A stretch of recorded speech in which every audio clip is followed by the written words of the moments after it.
Hey there. Okay, which server are you guys gonna be on? I believe US West. Channel OP. OP. Think quick.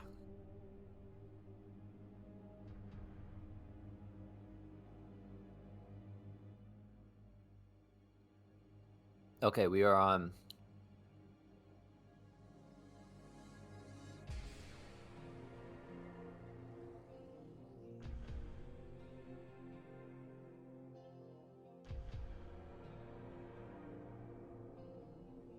Just trying to figure out the details here first, so I don't put my foot in my mouth or stuff. So we're playing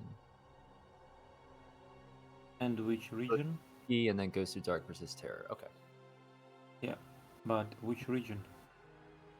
We are US West, I believe, because I joined him on US West channel OP No, I bracket mean T. no, not. I mean, but on that region, not Gateway. Uh, like, where do we live geographically? No. I mean, but on that has like Americas, Europe, and Asia. Oh. I think we're on Americas. Okay, because I'm from Europe and I've got to change. Be right back. Oh, okay, yeah. I'm on region Americas. Yeah, sorry. I mean, we just don't have the technology to have like a shared Battle.net or friends list. You know, Yeah, it's I don't still understand. 2000. I usually don't have issues joining games or lobbies myself, but it has happened.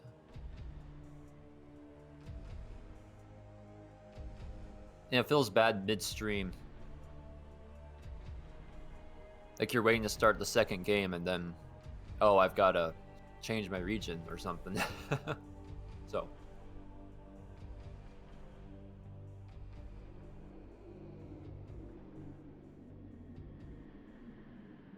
Okay, what's the channel name?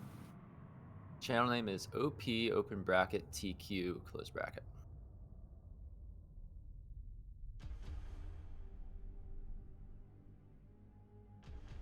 You are LML. 99 Okay. YOLO. Nice. Yes. It's my account for when I don't sleep, but I need to hit my daily game quota. I was doing like a marathon of, I guess, 15 games each day for 3 months, and I had some really busy days. That's where this name came from.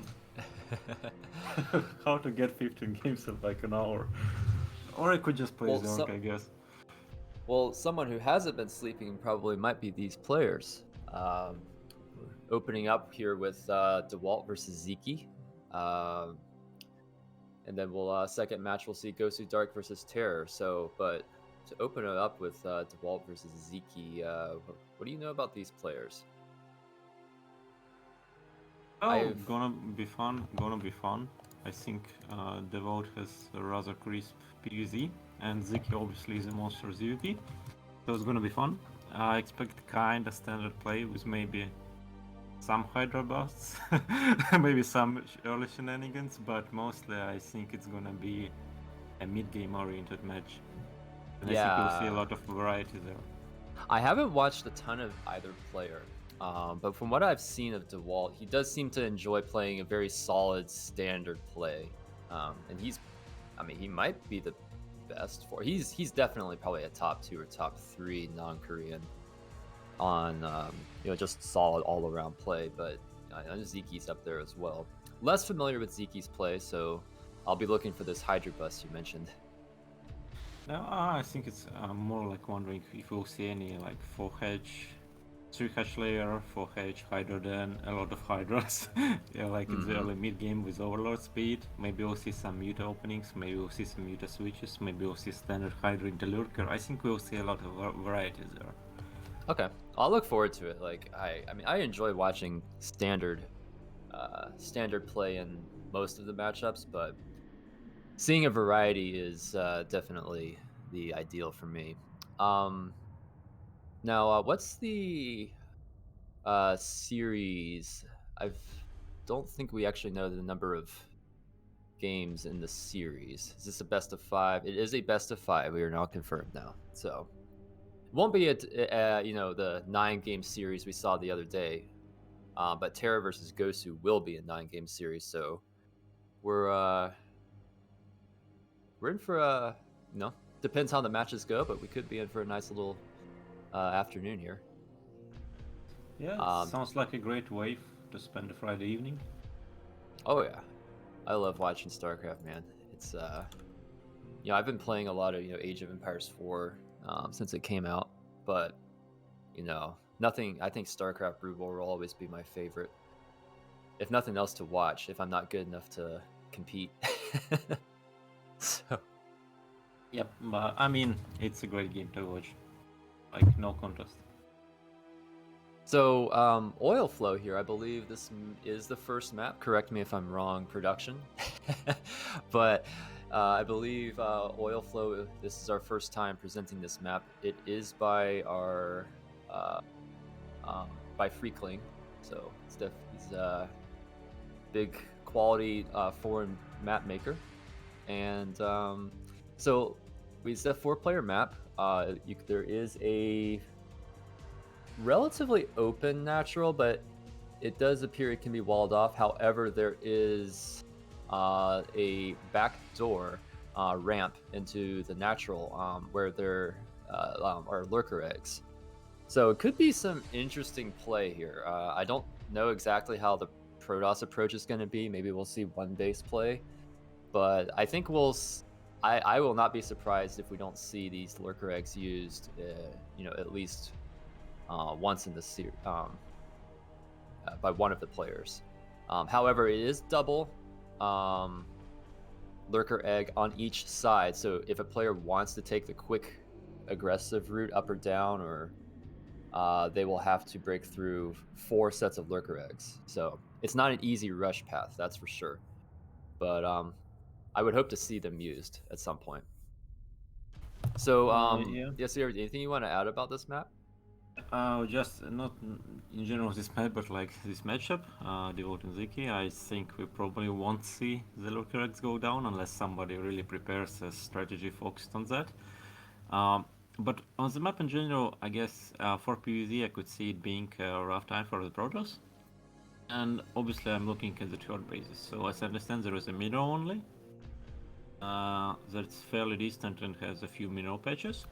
And there is a bit more distant third base that has a gas, which is nice, but it's like it can be targeted from the high ground to below, and there is a significant distance to get to it, so it seems hard to take. On the other side, the potential third bases for the Zerg seem to be fairly easily defensible. Like they are not too far away, and the passages inside them are fairly small.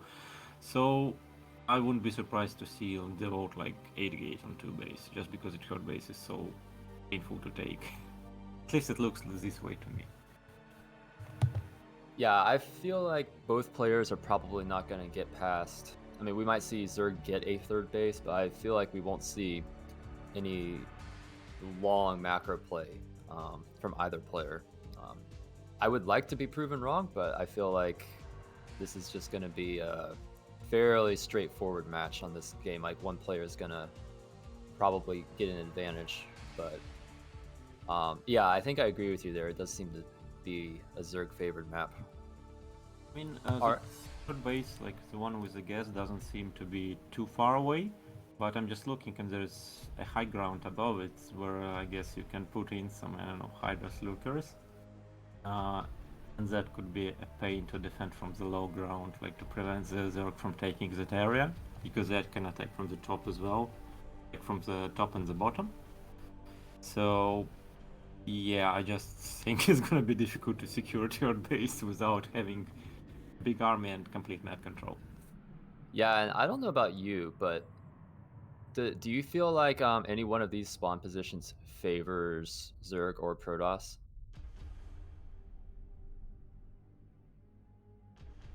Because if I'm looking, these positions are kind of fine. I guess I'm not sure how it would work out in ZVT for the Terran. Like, where do they put the turrets to protect the mineral lines from the mutas? mm-hmm. But I mean, not a matchup today. So for PvZ True. it seems fine. Yeah, I think I was a little confused about the middle high ground on both sides, but it does appear to be fairly well even on both sides, so I don't think we'll see a huge spawn Yeah, advantage I either. mean, So that area in general, it kind of favors like the attacker. So the short bar base is hard to take and hard to defend. But whoever has a big army and is doing timing of any sort, some sort of pressure, they have multiple areas to exploit to try and punish that. And I guess the middle only is kind of open, so it's maybe difficult for Zerg to take. I kind of wonder where the Sziky will take his third. Will he take the middle only? Will he take a neutral base in the middle or at the top? Because the top one is like it looks easier to defend. There are no high ground areas, but the passage is. I mean, it's a bit more distant. So it's kind of curious, and I guess it will also depend on the spawning locations relative to each other. If they are horizontal, then you can't take the middle base as a Zerg. Yeah, so Well- I guess we'll see. well, we'll see what he goes for. I think we're ready to get into the game now. So game one of Sziky versus Dewalt. All right. In the upper right, in the gray blue, we have Dewalt. And in the upper left, in the black Zerg, we have Sziky. Yeah. Kind of wonder how mineral boosts work on this map. As they don't look particularly boostable, maybe like the bottom patches. I'm talking about the old base. Yeah. Yeah. I look at that. I'm thinking, okay, yeah, maybe, maybe like one patch. I for one like don't. I don't have the skills to do mineral boosting, but but from it doesn't look like it's a huge like spawn advantage like on some maps for either player. So pylon expand. The bottom mineral page, like the one that's at the bottom left of the Nexus, like that one has a weird return path. I bet you could probably optimize it if you like press a return cargo in the middle. Yeah, I find it interesting looking at Dewalt's mining pattern, and actually Sziky too to some extent. Both Sziky actually does seem to be using straight up and down on the mineral patch, but Dewalt's, if you look on the bottom mineral patch, his probe is taking a kind of zigzag to get back to the Nexus. So. Yeah, that one is boosted now. I think it wasn't before, but it is boosted now. Okay. Oh, okay, it wasn't this time, so maybe it doesn't stick. Usually. I have go ahead. Go ahead. Okay, so the Protoss, the corners on the Nexus are where you want the probe to return if you want it to boost. So that's why I think that the middle page that's like straight in the middle if you mine it from the bottom, like just a little bit below from where the probe is currently mining, that may be boostable, but I'm not sure. It's an unusual layout, and it can be hard to tell which ones can be boosted. Honestly, it's even hard to tell which one are the most efficient at a glance. You usually have to test it. So see a 12 hatch coming down from Sziky here versus Forge Expand. He didn't see the Forge Expand, I don't believe, before going for that, but having seen the Forge Fast Expand, and we see Nexus going down immediately before Cannon. So both players looks like they're just going to get into a nice macro opening here. I think that next. Go ahead. Okay. So we have a quick second guess, which is unusual. That's a really fast guess. So it's taken significantly before the third hatchery. It's not like so fast that it's crazy fast to hatch play, but it's gonna be a faster layer than usual. One reason for it could be the 12 hatch opening. But overall. Yeah, and against yeah, Forge, if as Zerg, I do have information on that. As Zerg, if you are seeing the Protoss Forge Fast expand, you know the Corsairs will be out earlier than normal, so you have to get a 237 gas, roughly. Otherwise, if you go for the normal hatch into 250 gas timing, you're probably going to lose an Overlord. So I think Sziky just wanting to make sure he has, not want to risk losing any Overlords. Okay, Dewalt is playing it safe. He's getting 2 cannons. The second cannon will not be in time for Link run by if Sziky like goes for it straight away. But we see that Dewalt is pulling the probes for mining and for blocking immediately, so he probably will just block the passage until the cannons are done. Overall, this is advantage Sziky for sure, because not only did Dewalt find him on the last try, he also didn't like cannon rush or get to block the hedge, and he did a double probe scout. And of course, Sziky also didn't drone scout at all. His overlord went in the correct direction, and he made only 6 links, but that forced some mining time delay and a second cannon before Yeah, the you gotta wonder, did Dewalt intend to skip the Zealot into the second cannon, or do you think he just... I think it kind of depends on the position. I guess usually you can, if you get one cannon, you usually need to keep the probes blocking. And over here we have like not the usual layout, you know, it's like a pylon forge gateway, and there's a gap below. Put one probe there and to the top. But this is like a single gap, but it's a 3-unit wide gap. And So we see... it's kind of close to the passage itself, to the main, so if you, it's kind of so like 6 links, they can kill one probe, they can run in, it can be problematic. The issue with what Devotees did with like that second cannon, it delayed his core by 20 seconds, and Yeah, I'm looking Sziky's... here, the Stargate's only about 75% complete, and the Spire's already half done. Like, is he gonna need to make cannons?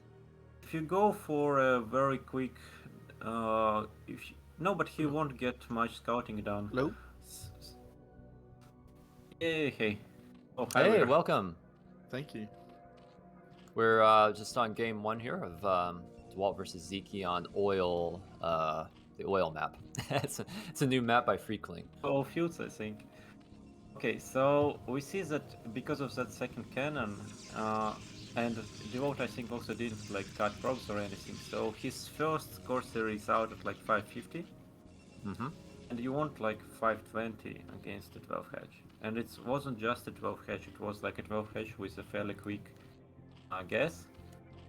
So yeah, it usually like if your Corsair reaches their base when the Spire is like almost done, now you can kill an Overlord. But here, Spire was done when the Corsair was in the middle of the map, and Devote also sees the second guess, he'll peace out from there. So it's a muteless opening from Sziky. So it looks like there shouldn't be too much damage. There was a supply block for Sziky there, so he wasn't able to get the mutas out in time, so there's not going to be any punish, I believe. But Dewalt does have to cannon up his base. He's not going to be able to rely on Corsairs alone, so I still think, yeah, advantage goes to Sziky for how these, the build is played out in the last couple of minutes. So where do you think... Okay, I kind of don't really like what Devote is doing, and so I don't like the 4 gates. I'm not sure, I think he started them when he was blind, I don't remember exactly, but so he's cutting probes quite a bit to be able to produce from these 4 gates, and he cut his gas, which is kind of fine, so he's going for this Zealot and course planning, but as you can see, he doesn't actually have the money to produce from those 4 gates and the Stargate, so it doesn't line up very well. I think the Zealot speed isn't even started, he only started it now, so the Zealot speed will line up I think with about 6 Corsairs, 7 maybe, and that will be timing, but the issue with that is like he's on +1 air already, and if the Zerg was going for +1, then the timing would hit for the Zorgs +1, so at that point you have like a lot of Corsairs and a lot of Zealots, but if you lose the air battle, you cannot pressure. And on top of that, if you see, like, Dewalt hasn't even finished Zealot speed yet.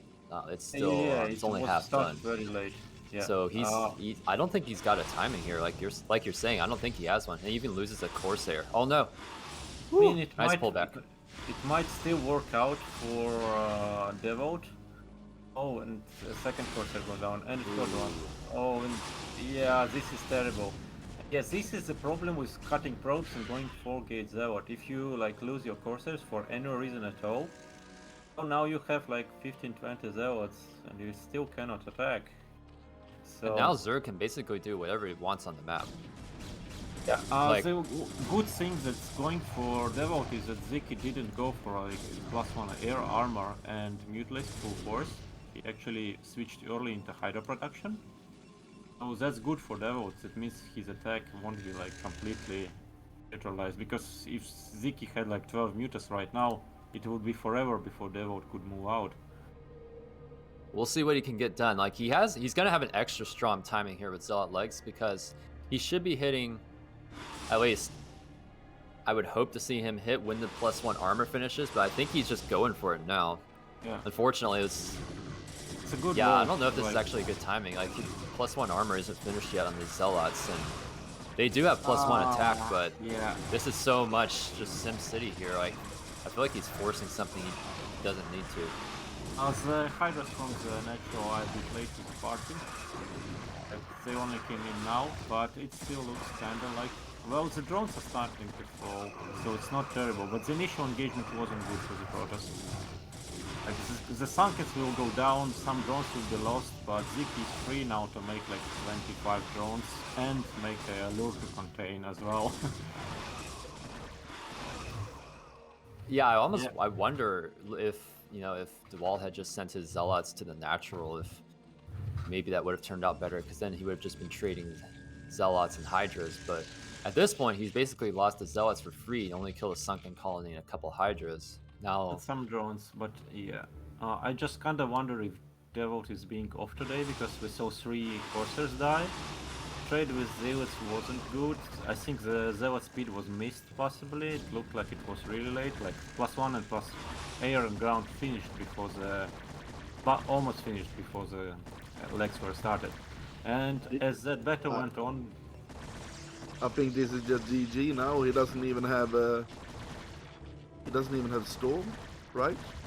Is that upgraded yet? Yeah. Nope, Storm is not even a quarter done. Yeah, so this is over. I mean, Sziky doesn't seem to be ready to kill Dewalt just yet, so the Hydra reinforcements are coming, and there are only 2 cannons, but there are also quite a few Zealots. But the issue is, yeah, if Sziky just puts up a lurker container, Dewalt isn't getting out for a long time. And Sziky has all the drones he needs at this point. Yeah, but I mean, even if the wolf gets out, he can't. It's really in a bad position here. Oh, I don't like how like these lurker morph right in front of Devil's face, because there were a lot of Zealots. What's the secret upgrade? Is it 1-1 now? He's on 1-1, yeah. I mean, he got out, and the mutas were sacrificed to to damage 1 Templar, so that wasn't ideal. Now we see in the production we see a Dark Templar and a shuttle. So 3 Zealots and a Dark Templar up in the shuttle going up. Presumably for the main base. We'll see where Zealots are trading pretty well. Like, that's about as good as a trade as those Zealots could get. Now it's going to get worse, they need to retreat. But yeah, I think he has an opportunity to kill those lurkers. It's slipping away, that Observer is a bit late to the party. And he has to kill them before the Hydras reinforce the position. Yeah, and Sziky knows that this drop is incoming. Like, he's gonna be ready. Question is, will he be ready enough? Yeah, he is. I mean, I've kind of questioned. But yeah, I kind of question. May do something. I feel like he should have run in the Zealots first, just to tank.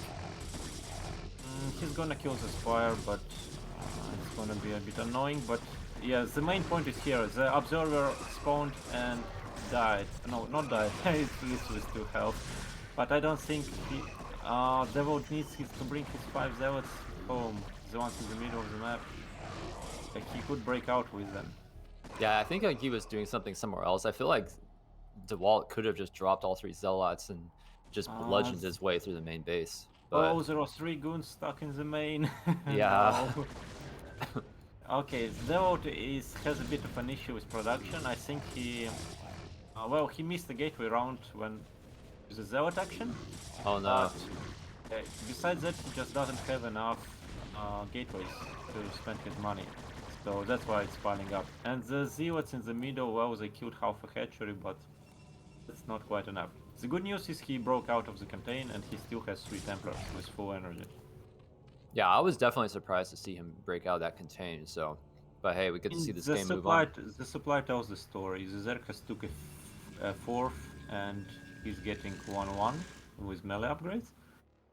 And the Protoss army really cannot touch the Zerg unless, like, if Dewalt wants to cross the map and push, he needs to land money storms over He's and over. got 3 full energy Templars in this army, so I mean, if he's got really good control and positioning, I think Protoss can still do something here.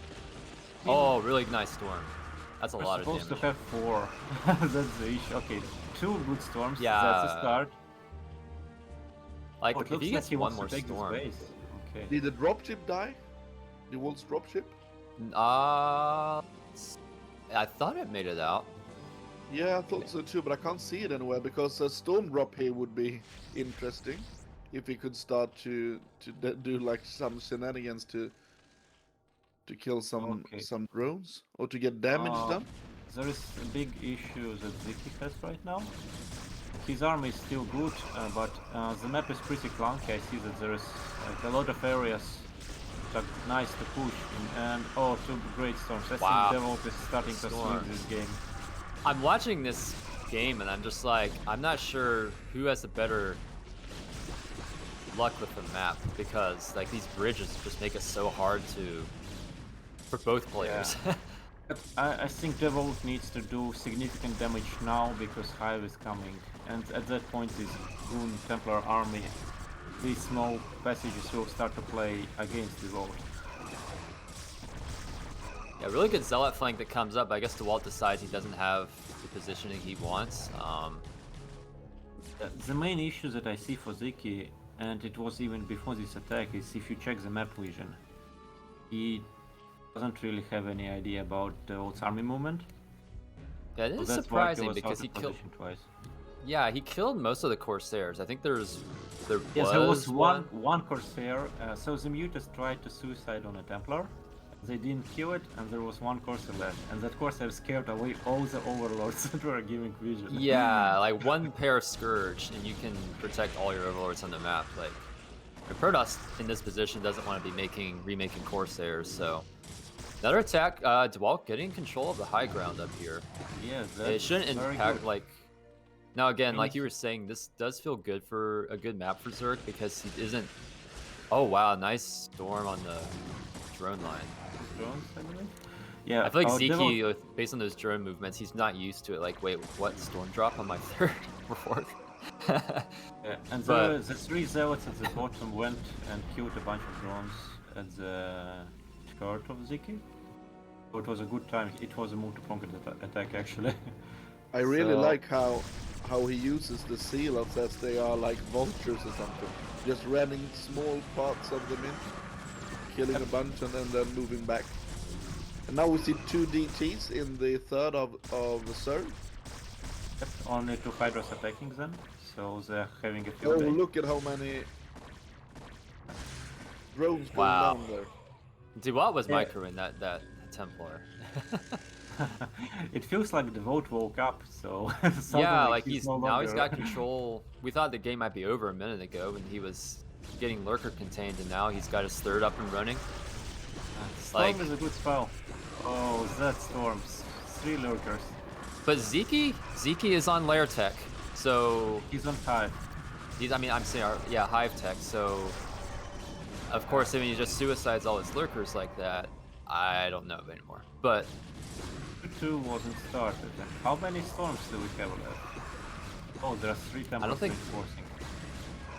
it looks like they've got about 1 storm apiece. So I mean, that's enough. It was like 0 storms and now he has 3 again. Zerg will hold this, but again, like he's losing so many drones around the map. He can't really remake his army the way he wants. But while the Seems, crackling is just pick off the High Templar. Oh no, Dewalt, please mine your gas. Yeah, I was looking at that too. Like he has no. Does he? Oh, okay, there he goes. Now he's mining on the gas. But I can't really understand the Zerg here, because the Zerg trying to bust the 3rd, But if the Zerg looks, he can see that if he start to expand down to the bottom instead and just hold his position, he doesn't need to be that aggressive. Right now it feels like he's trying to attack through that small little I think he's trying to secure, not so much as attack, he's trying to secure that high ground so that that's what I was gonna say too. Because he's lost so many drones to storm drops, and if he gives this high ground, he loses the base. So it would probably be better to take another base. I mean, like just throw down 2 bases at the bottom and sack this base. Almost might be the better option. But he's on hive tech. He can trade efficiently if he takes good engagements. My point is that he can try to hold Protoss on 3 bases instead of trying to engage. Like Swedes, he never sold, for example, the force going up. He still doesn't know that it's up and mining, for example. Honestly, I think the previous attack would have won the game for Dewalt, and the reason it didn't was because his main and natural both mined out, so there were like no Zeus reinforcements.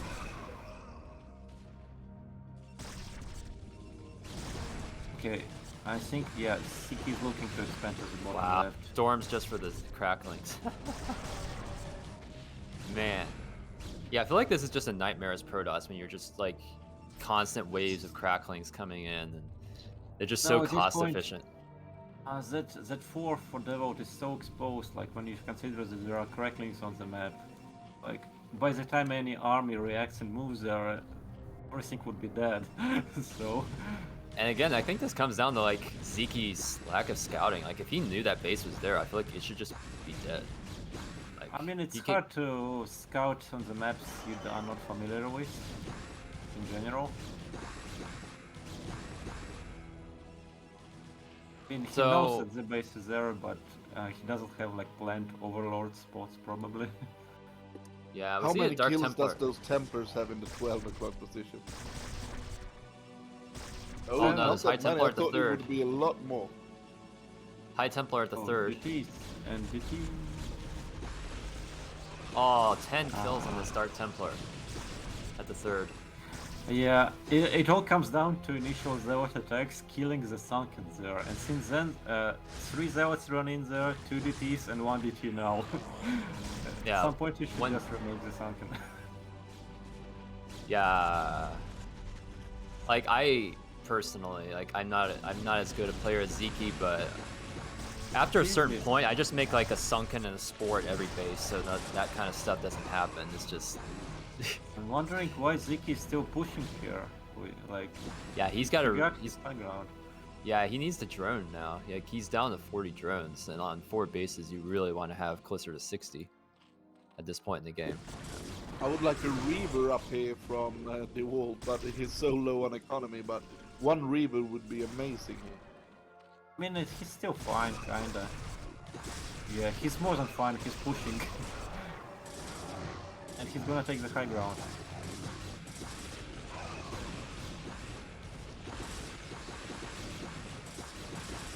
These storms just make it so hard for the cracklings to get good trades in. I think Dewalt is exploiting the map very well. And I mean, the horizontal positions I think are good for Protoss compared to any others. The fact that the cracklings traded that well, despite all the storms, is just insane.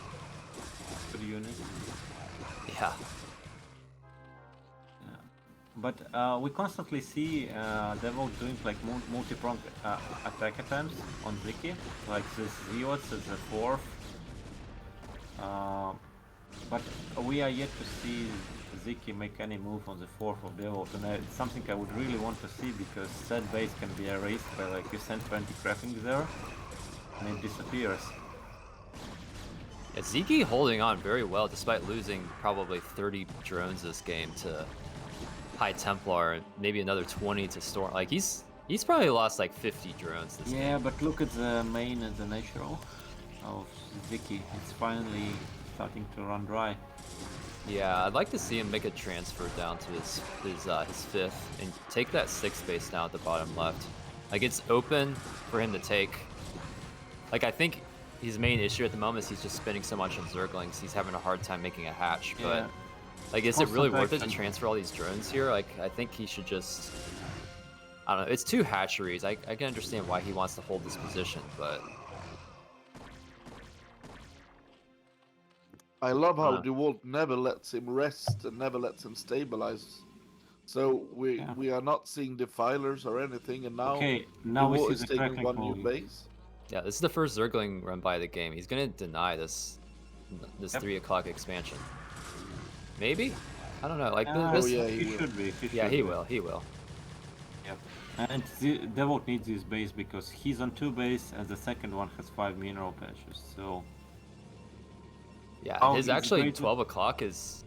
He's only got like what 2,000 minerals left. So, well, maybe Yeah. about 2,500 minerals left. and there was one problem with his attack.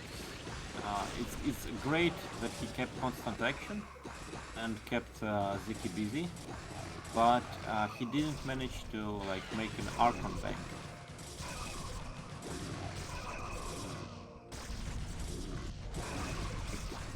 Dewalt doesn't have storm energy. Oh, wait, he has storm energy on one of these.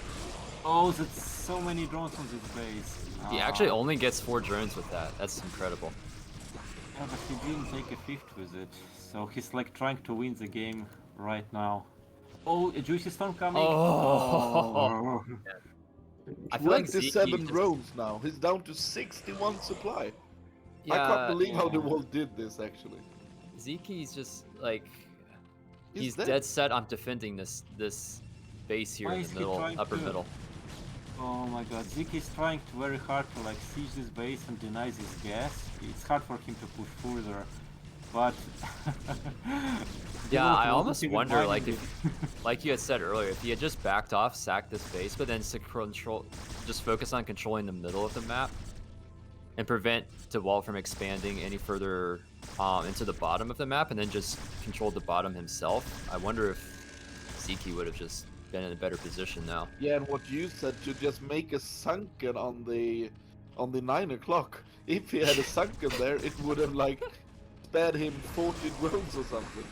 Like Zeke's managed to stay in this game while having to remake probably 50 drones or more.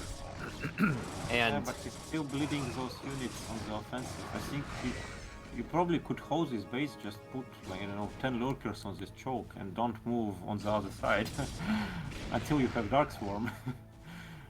but Zeke again gonna deny this 3 o'clock expansion from Dewalt. I mean, this is kind of the move I wanted to see Zeke make, just control the middle and then give up that upper middle expansion, but at this point he doesn't have he is just now starting a base in bottom left, so but I've got to wonder, like, was that actually worth it?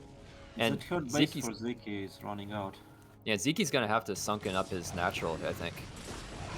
Sziky is dead. Oh, so many storm kills. I mean, Dewalt army for Devil, but it's just too much.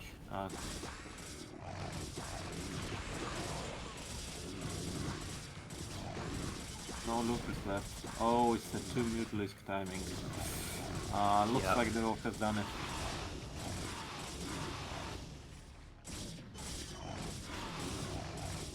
Yeah, like, I mean, he lost the...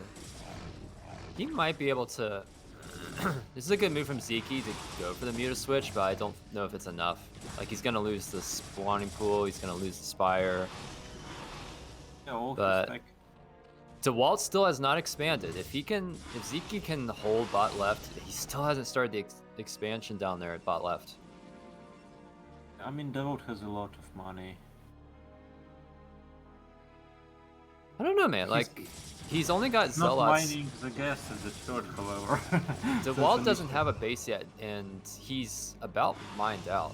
And Zeke still has 2 mining bases. I mean, I guess bottom left isn't mining One. yet, but it's like Yeah, Zeke's and got more economic potential. If Zeke can leverage these mutas and just keep Dewalt from expanding further on the map, I don't know. The Zerg's still got I the don't potential. like Dewalt making 7 more Zealots. Yeah, watching him just kite the Zealots with these Zerglings while the mutas hit them that was funny. I mean, usually, like, let's say if it's a hive attack, Oh, look at Then- the DTs. there's the Corsair. Yeah, so as I was saying, so like a 3 base against 3 base can be pretty even if the Zerg has Hive. But 1 base against 1 base with multiple gazers for the Protoss, it's like very Protoss favor just because of the High Templars. We got What's the Dewalt's. upgrade on the Mutas? I think he's 0-0. Yeah, Yeah. he's Are they- he's 0-0. Oh, 0-0. That's not going to work then. No, but I mean, they still managed to give him like more than he probably would have gotten from any other units. So Yeah, yeah. I don't know. Ziky's setting up a surround here. I don't know if I like this move by Dewalt. Like, I know he wants to keep the pressure on, but oh, is he gonna get? Oh, he's gonna get third denied again. I think Dewalt is going to Sziky, bust bottom but left. Dewalt might just break this base as punishment, though. We'll see. How many storms does he have? He's got probably about 4 or 5 storms. Just 5, Alright. yeah. And yeah. Ziky needs to He pull needs these to drones. snipe those observers right away. At this point, that one lurker would not make a big difference, even if it was alive. Seems to be over. And yeah, it's still 2 hits on the Zealot towards the link. Still plus The 3 war- against plus 2. There were a lot of possibilities in this game that he started to use in the end. He could have, instead of attacking 12 o'clock, he could have gone around actually and attacked, because all the units from the wolf was at 12 o'clock. He couldn't do Yeah. anything if he threw all those links at the main, for etc. He could have gone around and just attacked the main base. There were like Even- two cannons over there. Versus those 3 cracklings, he could just have run into the main and make a lot Main or the of fourth, destruction. yeah. I think he was just completely focused on trying to protect his high ground so that he doesn't just get stormed. But yeah, there are multiple counter-attack opportunities, and he could even like go for the base race probably. Well, awesome comeback there by Dewalt. Well played to Ziky too. Like that was a very quality match. No, I always like to see 2 players make mostly the right moves. I really liked the map abuse by Dewalt just in general. Yeah. I feel like Ziky probably questioning his decision to take that that I mean, middle he expansion. took it when he took it. He had a lurker campaign going, so. He did. Yeah. Oh, but wait, is it the same map? are these all? Is this a best of 5 on oil flow production? Yes. Yeah. So this Really? all 5 on this map. So okay. Okay, great. Yeah. So that was horizontal spawns. Let's see if we get a different situation next time. Yeah. Yeah, I feel like Ziky probably gonna make some adjustments in the mid game, where he takes expansions, where he focuses his attention on the map. I think Dewalt, we're gonna see maybe some adjustments in his opening build order. So he doesn't quite. Dewalt just got put behind because of his build order. Yeah. I don't think it was bad to take the expand, but the problem was they tried to hold it all the game. He could have just, it wasn't that many minerals left, he could have just said, okay, let's not have this expand and go down and take the bottom left and just move the drones over there. But it was like, I'm going to spend all my resources to keep that base safe. That was the problem, I believe. Yeah, I think as Zerg, sometimes you think, oh man, I hate giving up a hatchery or 2 hatcheries. And it is a big deal to lose your hatcheries as Zerg, but the fact that he managed to stay in that game while remaking that many drones shows I think he could have just taken other expansions. Yeah, and I can't really understand why he didn't make a sunken at 9 o'clock. That was... just one sunken would have saved him 25 drones. In constant pressure. Yeah, I think it's just sort of the ongoing, idea that you have that, the less static defense you make, the better. But in this matchup, that point in the game, 150 minerals probably is better than losing 15 drones to a Dark Templar. Yeah, and it's 125 actually. Yeah, even at ASL level, like you see, Zergs just lose to the Dark Templar pretty often. Like they lose drones, so I haven't seen that strategy in a while, but all right. So looks like again another 12 hatch from Sziky. With And the another... drone scout this time. But Dewalt mixing it up this time, going for the gateway expand. Yeah, but it's cross spots, and it's a 12-11, so yeah, and it's cross spawn, so Sziky won't take any damage from this. But he drone scouts this time, so he knows that it's cross spots. Now let's see, does Sziky... I think the big variation for Sziky here will be, does he go for the... I think he's just wanting to scout, and then he'll determine what to go next. When he sees this gateway, I think we'll see him go for the immediate hatchery into 250 gas. Decided he just takes not to block the road. Whew, that's an early gas, actually. He takes it at 230. I kind of wonder, why did the drone turn around immediately? Like, if I am Zork, I want to know if the Protoss made 1 zealot or 2 zealots, because this Nexus timing, it was 1 zealot. I guess maybe he just assumes it will be 1 zealot because it's cross positions. Sziky again just... looks like it just blind goes for the extractor before hatchery, before third hatch. I kind of wonder how does this map play with zealot open, just because I think for gateway opening you kind of want spots where you can put your zealot in, and doesn't seem like there is that many on this map.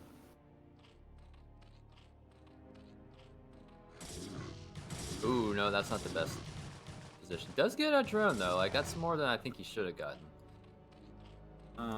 Sziky just a little slow on the pull away there. He forced a lot of links, so a significant advantage. He also forced link speed before layer. Yeah, I am liking this opening for Dewalt here. Like, he's forced a lot of links with just 1 zealot and a probe. He gets a drone kill anyways. So it's an annoying map position for Dewalt in the bottom right. Like, you need 2 pylons to make your probes stop going behind the middle line. That's not ideal. Yeah. Yeah, I'm wondering if Freakling maybe will need to adjust the mineral patches on that one. I mean, at least you can build like a supply depot or a pylon there. Yes, they're going to come around. Okay, so Dewalt is going for the new standard Forging main Correct Natural. But oh no, he gets link speed too.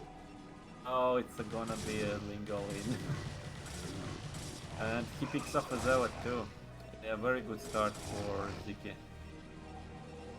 It's gonna be really hard to like get a cannon up with that many links in the main that can go to the natural.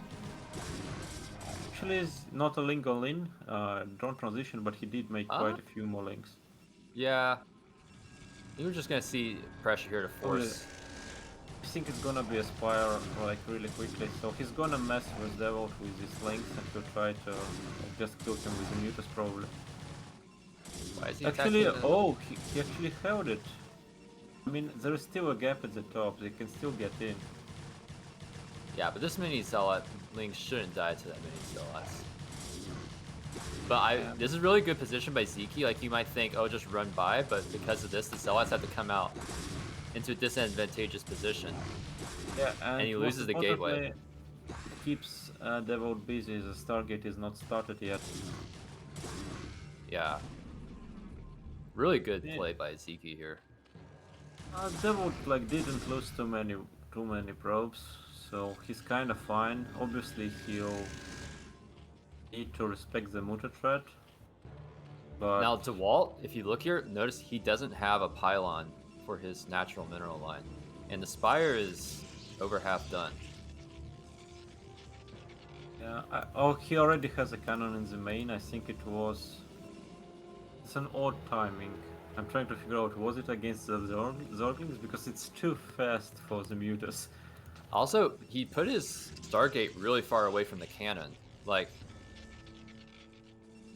I feel like he might be able to lose Corsairs to a Muta Scourge. But I don't think Sziky has... No? Okay, Sziky is supply blocked again. So, he won't be able to... Sziky could actually bust the front when the Mutas comes. Yeah, he There's just killed only the one cannon there now, one more, but when all the mutas come, he can, instead of going for the main on that, he can just try to bust the front with Ling muta. Sziky wasn't mining his natural gas for a bit, like it was one drone only, so I'm not sure if it's like careful balance, but Oh, maybe it it's not cost him a mutas few then. meters. No, it's mutas. No, with he's going just he's going 6 meters too. Like this is Oh, this yeah. is not just a normal 5. This is he's wanting to hit Wonder harder. Yeah, I'm not sure. It's not Supply is going to be 9. scarily close. Looks like Sziky is just playing it standard.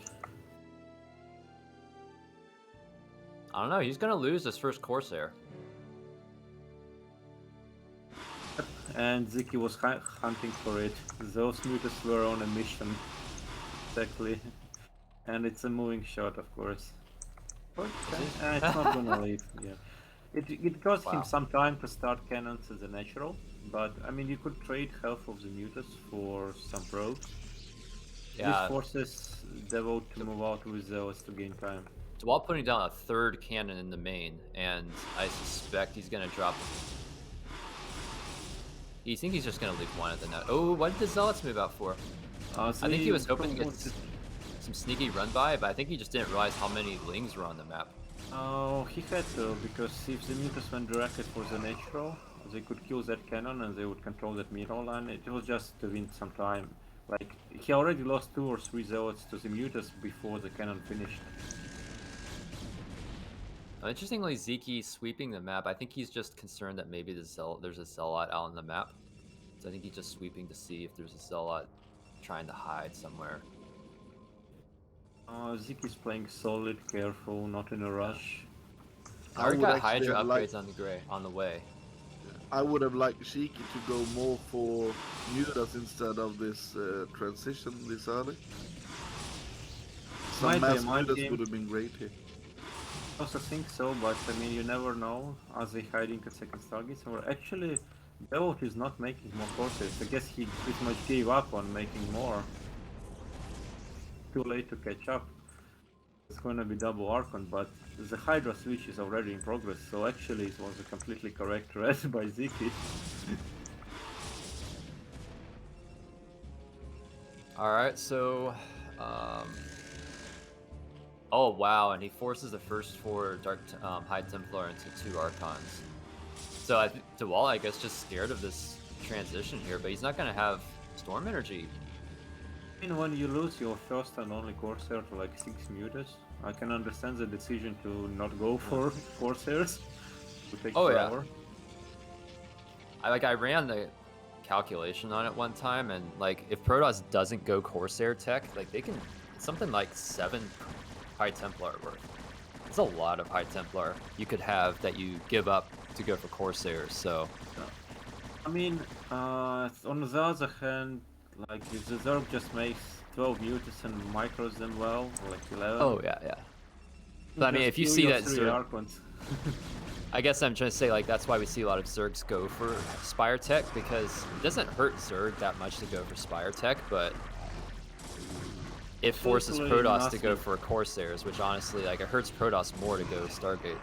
So yeah, of course. But yeah, Zyky's like, I don't know how Sziky loses this at this point. He's by sitting on 33 drones. Okay, the Zealots need to go back. Yeah, this is potentially a troll for Sziky. He's like trying to kill Dewalt. I mean, it might work because he bled off some Zealots, he stood for some Zealots, but yeah, the storm is done and there are a lot of gateways to reinforce. Yeah. Only 2 cannons left, however. Yeah, you're right. He is thinned out now. Like, Sziky is on 6 hatchery now, but I mean, 6 hatchery off of only 33 drones. He needs. I think he really needs 45 drones to keep up production on 6 hatches. But I don't know. That seems like a premature move out there. Like, I think Dewalt needs to wait for another round of drones. I mean, goons. I think he really Sziky needs goons. To make more mutas. I would make more mutas because, those zealots are 1-1. Can't fight it with just his hydras, or not on 33 drones. Like that will never work. picking off cannons is good, but like against these 33 drones, like I just make Hydra play, the Protoss needs cannons until he has like all the gateways up. But all the gateways are up already, and he can make like 8 units at a time, so he doesn't need any more cannons. So what's the timing you're looking for as Protoss here? Is it the goon range timing? Yeah, he's just gonna go, maybe wait for the Absorber, maybe not, because there are no locusts yet. And yeah, I mean, I don't like bleeding, like, against 33 drone Hydra play, you don't want to, like, bleed off your storm before you move out. No. But I think that too many Hydras died already, it doesn't matter. And besides, Yeah. he's leading them. As this But that game's to going me on, I'm is- feeling like Sziky does need to be just droning behind this because he's got 6 hatcheries. 33 drones is not enough, I don't think, to go Hydra Lurker. But the problem when you go for this 3 drone hard push is that when you stop doing it and Protoss realize that he can just move out and kill you if you drone too heavy. So yeah, this but is he's really gonna a move balance. out and kill you anyway. Like, doing Yeah, the but mission this for is really a this- balance. That's my point, that you can't really underestimate the army that Protoss is building up from this 8 gate style. So if you drone too quick or too heavily, it can hurt you like crazy if he just I also moves don't out. think he should have drones. I think he needed to transition to either more mutas or lurkers faster. Yeah, I And, would have like, liked to see him solidify- make like 5 more mutas actually. Because there's still no coursers. It's like one Archon, some goons, okay. If we come in with like, He was on Templar attack though, so like there's always that potential that if he commits too heavily to the mutas, if he doesn't kill him immediately, that the Dark Archon could come out. Yeah. I mean, Dark Archon is not really counter to mutas. Ooh, well, now there's some mutas. Oh, those I think the original ones. Okay. He could intercept some Templars, for example. That's nice. But yeah, it will be hard for Sziky to hold this push. If he snipes the Observer, he's fine. Otherwise, he's in trouble. Really good storm dodges there by Sziky. Like he baits out 2 storms. I don't know. Only I mean, loses, right like- now, yes. The bit before that, he kinda ate every single storm. So, But Dewalt here, I think, learning from game 1. I mean, he was in a different position game 1, I suppose, but he's getting immediate 3rd. Like as soon as he moved out, he took that 3rd. Finds Zyky's 4th. I don't know, man. This is looking pretty good for Sziky here. I mean, for Dewalt. Dewalt, yes. Because he's I once think again... so. Oh, sorry. I really thought that Dewalt would try to engage in the same way he did the first game, with going from the 12 o'clock, just killing all the drones again. I mean, he's just rotating around, forcing the Yeah. lurkers to unburrow, because there are not enough lurkers to cover everything. And I think his goal is just to spend energy on storm and like land good storms while matching the Zerg in base down and denying the 4. So he's just gonna always move to where the lurkers are not at. I would like to see Sziky focus attention on taking 12 o'clock, since he's already taken this other base. If he can take 12 o'clock, I feel like that might be easier to defend than the base A he's currently drone taking. there was killed recently. Like, 12 got denied, so he took Yeah, that's a lot of lurkers. Plus 2 armor is going to kick in soon for Dewalt. I mean, he's suiciding his zealots right now. Maybe he's underestimating how many lurkers are there.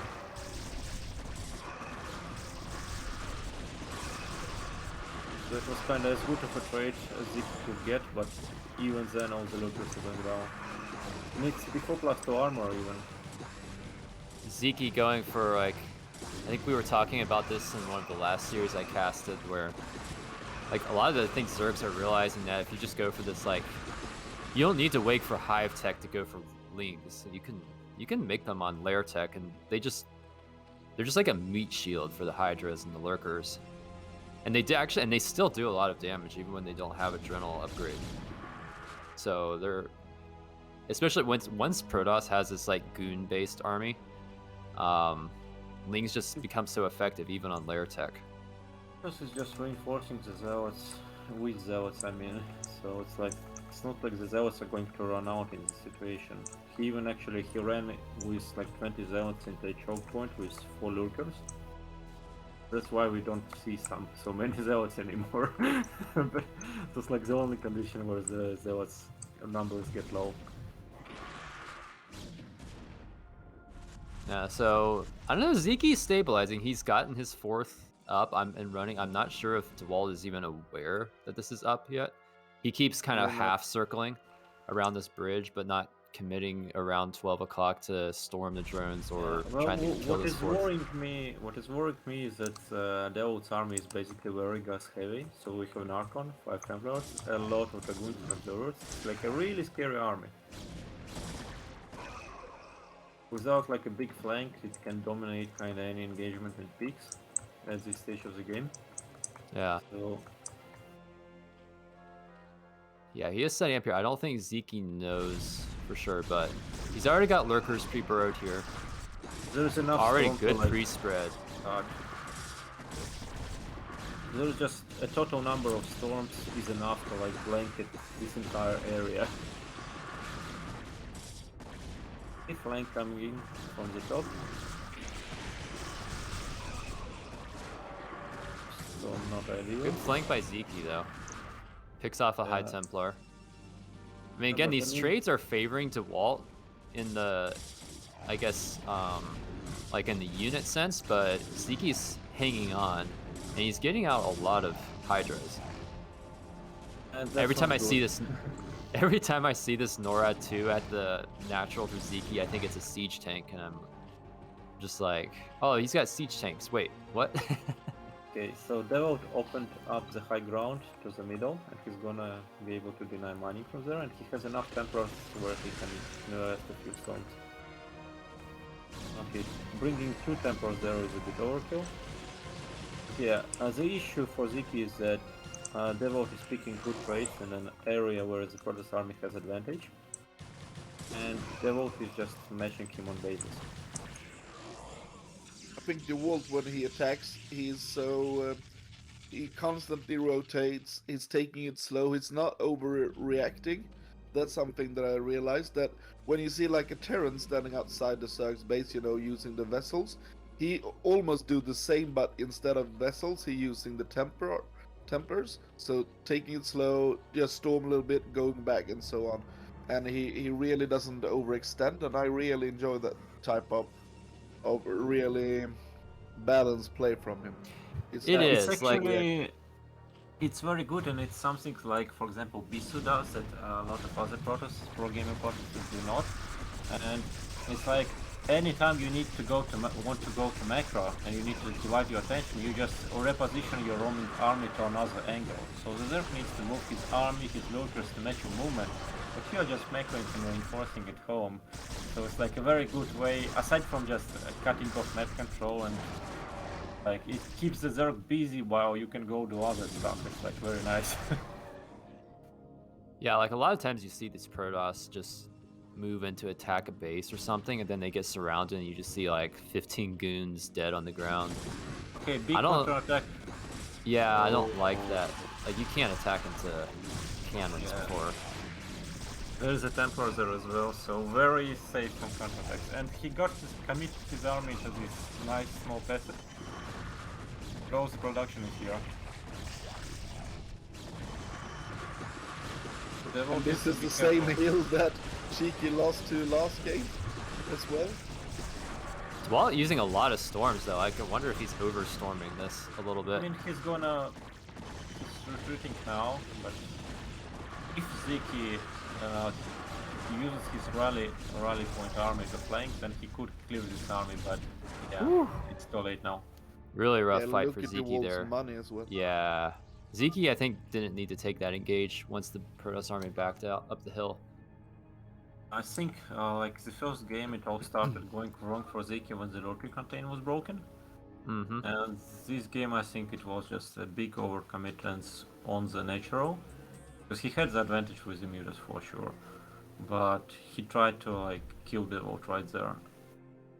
Yeah, I think as soon as he gets stormed there, he needed to back off. Maybe make a round of Hydras, but just drone. Maybe even go for a 4th behind that. Honestly, like you have mutas, they don't have coursers. You can see how many gates they have. Like Dewalt was kind of cutting probes. He was making Zealot Archon. At this point, I think he should have made like just I don't know 30-40 Hydras, and when Dewalt moves out, just flank it from all sides instead of fighting the Zealots plus cannons. At least, I mean, that's my Protoss perspective on this.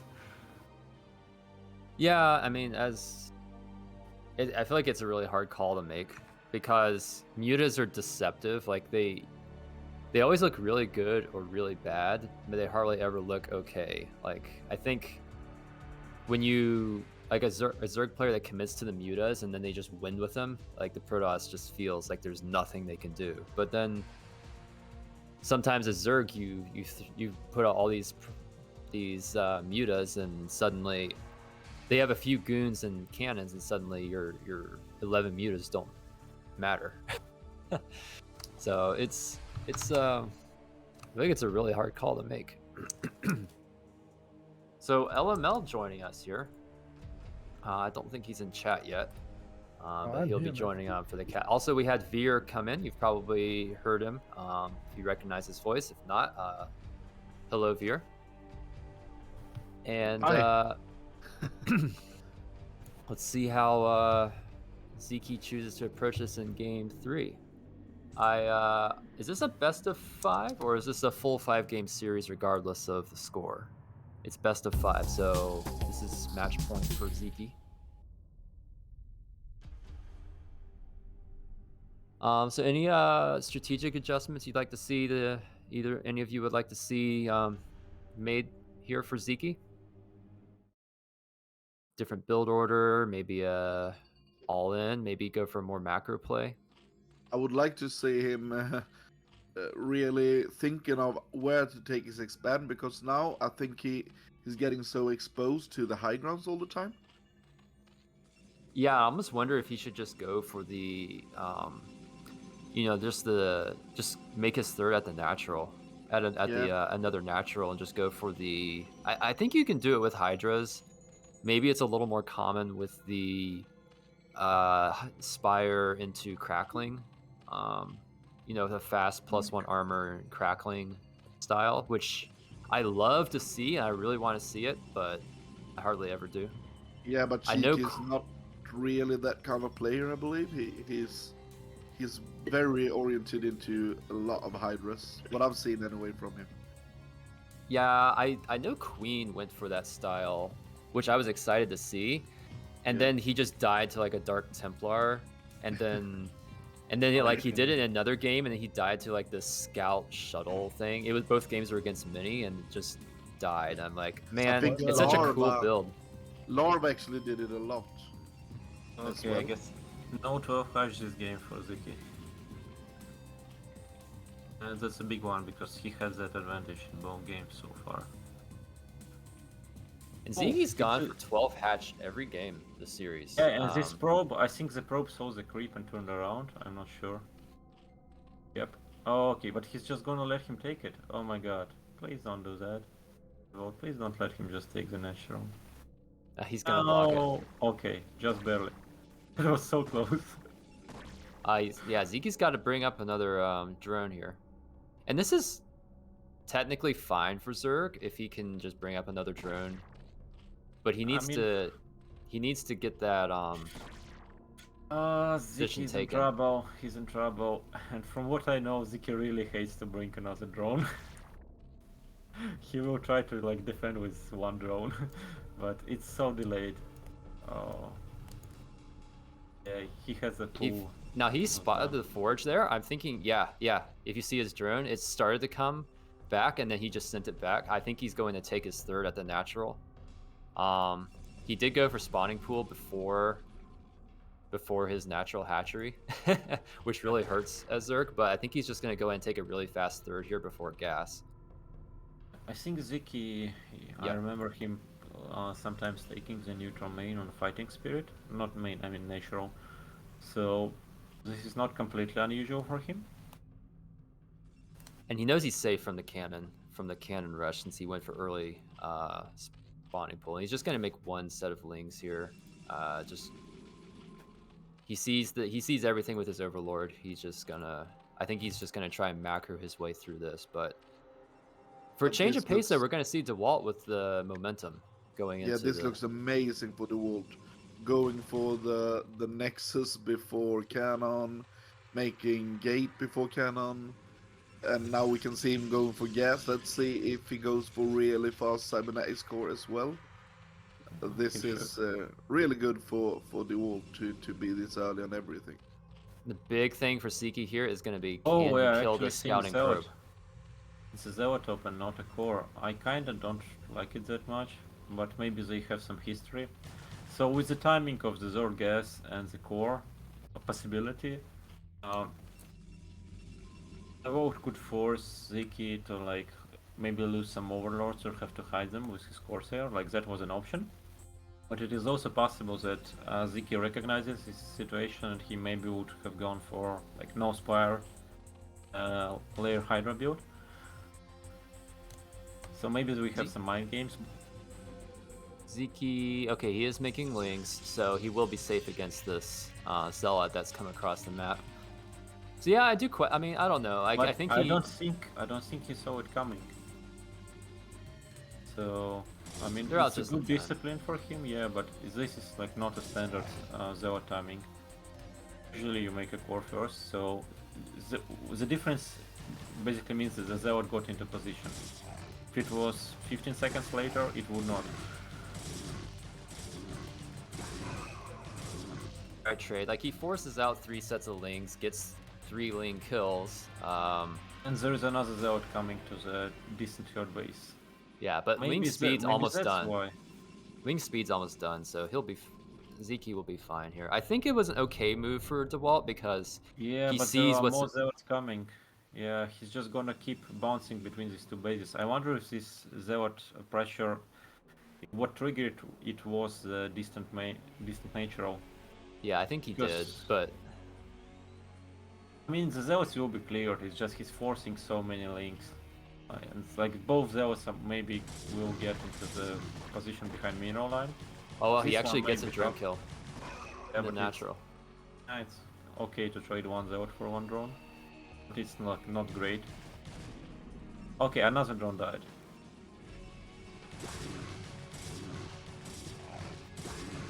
Yeah, Dewalt just being really annoying with these zealots, but Sziky, you know, he's not getting broken by this. Like he's actually got map control now. Yeah, I don't think Sziky handled it well. Like he didn't overmake links or anything. No, and he's gonna have his Spire done in time. I think there is a Corsair out now, but Yeah, he won't be should able be to seeing get kills. we should see 2 pairs of Scourge. I think he'll see 2 pairs of Scourge. Oh, we have wait, +1 pair? armor immediately. Yep, 2 pairs of Scourge and armor. So he's gonna go for I think a ground-based play here. Unfortunately for him, we have +1 air and non-stop Corsair production from Dewalt, and he sees the second gas. It's kind of standard second gas timing, Yeah. to be honest. So it's not like telling much. And Yeah, when you see there is a Zerg go Hydra plus, gun. when you see Zerg go +1 air carapace, like when the Spire finishes, I think that always just means he's gonna go ground. So the Scourge a little more effective against the +1. I don't like these Sunkens. These Sunkens are way too early. Like these Sunkens protect you if like for some reason Dewalt decided to see the Scorch and attack with like 4 Zealots, slow Zealots. And it can be a good move, but not against like speed. So I think those 2 Sunkens are way too early, like a minute too early. Watching this whole micro battle on the top of the map.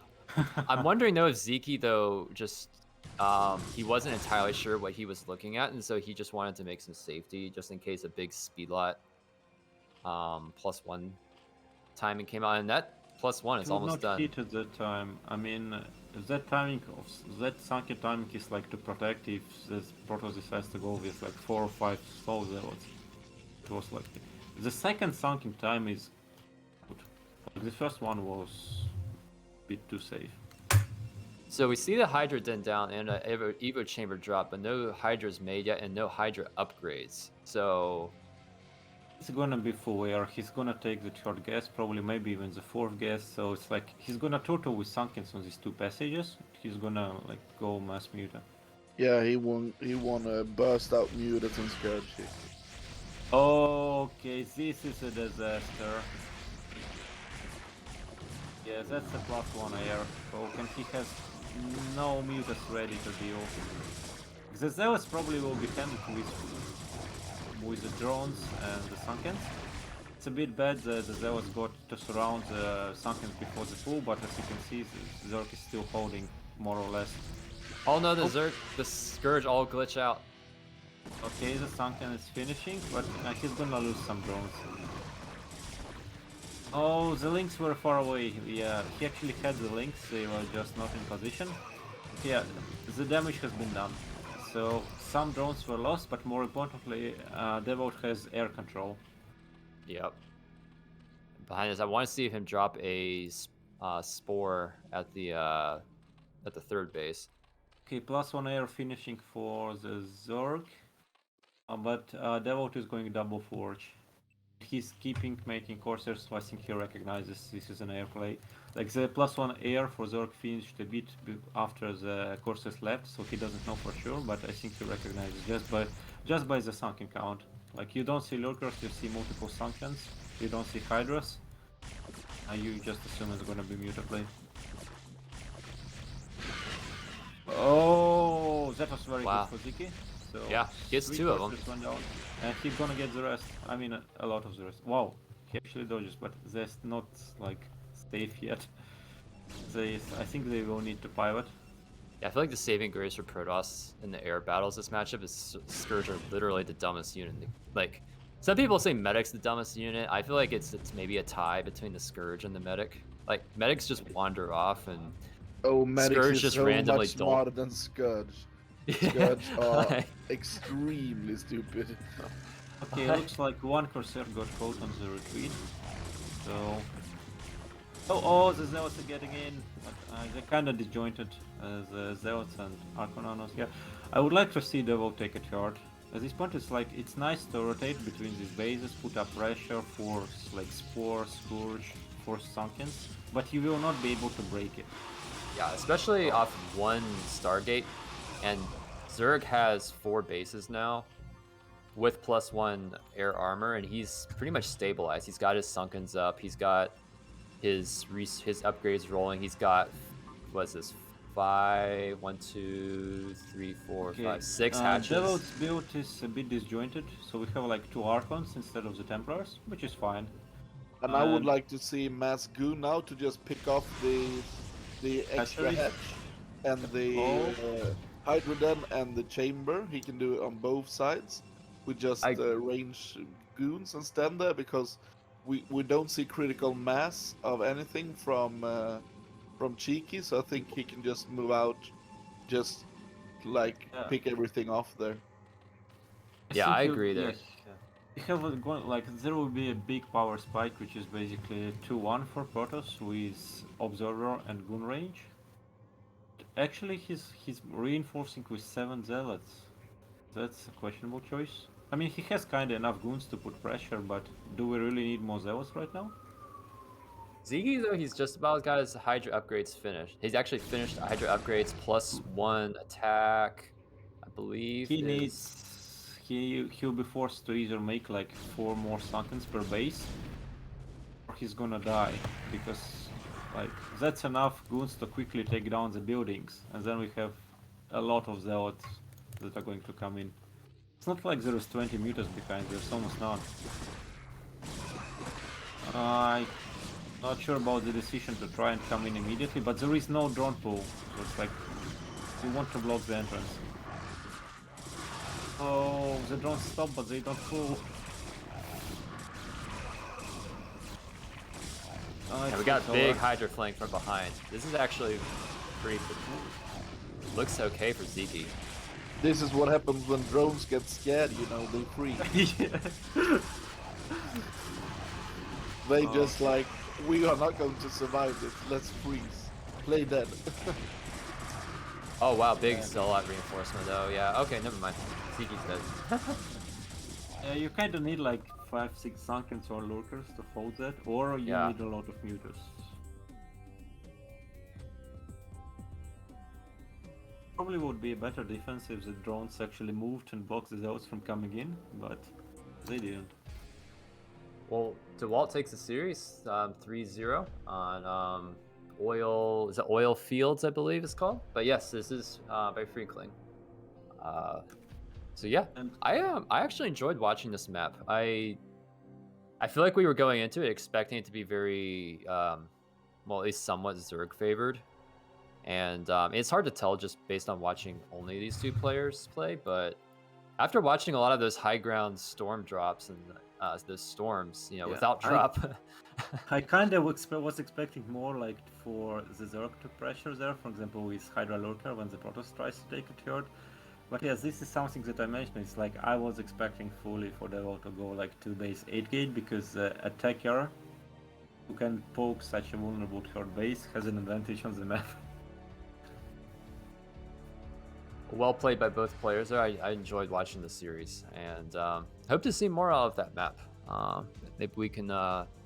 Yeah, PVZ might be my favorite matchup to watch. I'm not sure, but enjoy seeing some other matchups there too. So hope to see that map come back. Let's see. Are there any announcements that we want to make here before we move into the next series?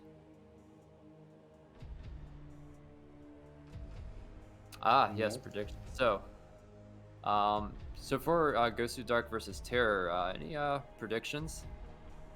Personally, I favor Terror slightly, but I think we'll see probably maybe like a 7-2. Yeah, that's what I was gonna say. Stop stealing my answers. What do you think, ViR? Go for 8-1 then. 8-1. Are you so both of you are thinking Terror you favored? Yeah, I don't think Gosudark has the. He's not on that level really. But I've seen Terror do some crazy shit sometimes and lose because of that. So maybe 8-1 is too positive for Terror's sake. But yeah, but I also wanted to go for 7-2, but you picked it, so it's too boring if everyone goes for it. So that's why I said 8-1. Nice. All right. Well, we'll see. I mean, I'm always up for some. Main thing I want to see is some good StarCraft. You know, it can be fun to watch somebody be untouchable, but I like to see someone dominate because they're good, not because the other player just dies to a Zergling run by 7 games in a row. We've seen some of that before, so I'm hoping to see like some. 2 weeks ago we saw. Wasn't it 2 weeks or 3 weeks ago when we watched Octzerg go for the run by every single game? Yeah, I think there was one game in this 9-game series that his Lings did not make it through and either win the game or get an advantage. He didn't win the show match. It was still an even series, so. Yeah, the show match ended 5-4. I don't remember who he played actually. Yeah, it was just. Yeah, that was weird. It felt like the series was played on multiple days and just. It was. Yeah, and the series was like the same game repeating itself over and over again. So for this series, the referee picked first map, which is Neo Requiem. Who is the maker for this map? I don't think I have seen it before. Not seen it. It's a really old map. It's an old map? Okay. Oh yeah, really old. Like, if you look at the minimap, you can't just do a normal fast expand in some positions, I believe, because Zerglings can still get in, for example. Which doesn't matter in PPT, of course, but that's what I always look at when I look at the choke points. And the whole map pool, there's a lot of older maps, so maybe the 7-2 prediction is a little too optimistic. We know that Gosudark has a lot of special strategies that nobody else seems to do, and they are always really well worked out, so on these maps he might even get a bit better shot than usual. I'll bring in here that this map is made by Rose of Dream, who's also the maker of Fighting Spirit, Talcross, and Talcross. So, Yeah, I mean, like you're saying here, maybe maybe the standard strong standard play that Terror U has may not be, and he might be thrown off by some of the special strategies we see. So I don't know. We Yeah. got our predictions in. Let's get going. So game 1 of Gosudark versus Terror U.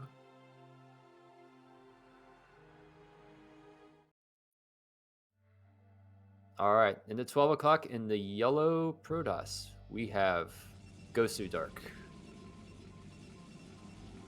And at the bottom, 6 o'clock in the pink Terran. Magenta.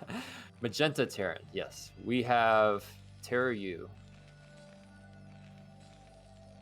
Yeah, both from Peru, so there's definitely going to be some lag, obviously. Even to each other? We have to say so, yeah. So, looking at these spawn positions, do you feel, I know we talked about mining, and I think Freakling definitely puts a lot of effort into making sure his spawn positions are balanced for each player, but this is an old map. Do you think either of these spawn positions favors one player or the other? I'm pretty sure that in this maps, considering that it's from 2005 originally, your probes actually spawn underneath the nexus. I think we saw that actually in the beginning. On newer maps, there's always like a temple underneath the nexus, so the workers spawn on top of it, closer to the minerals. Oh, that's That might already be a little disadvantage for Gosudark at this point. Yeah, I mean, we it can has to see. go all the way around. Sorry. Huh?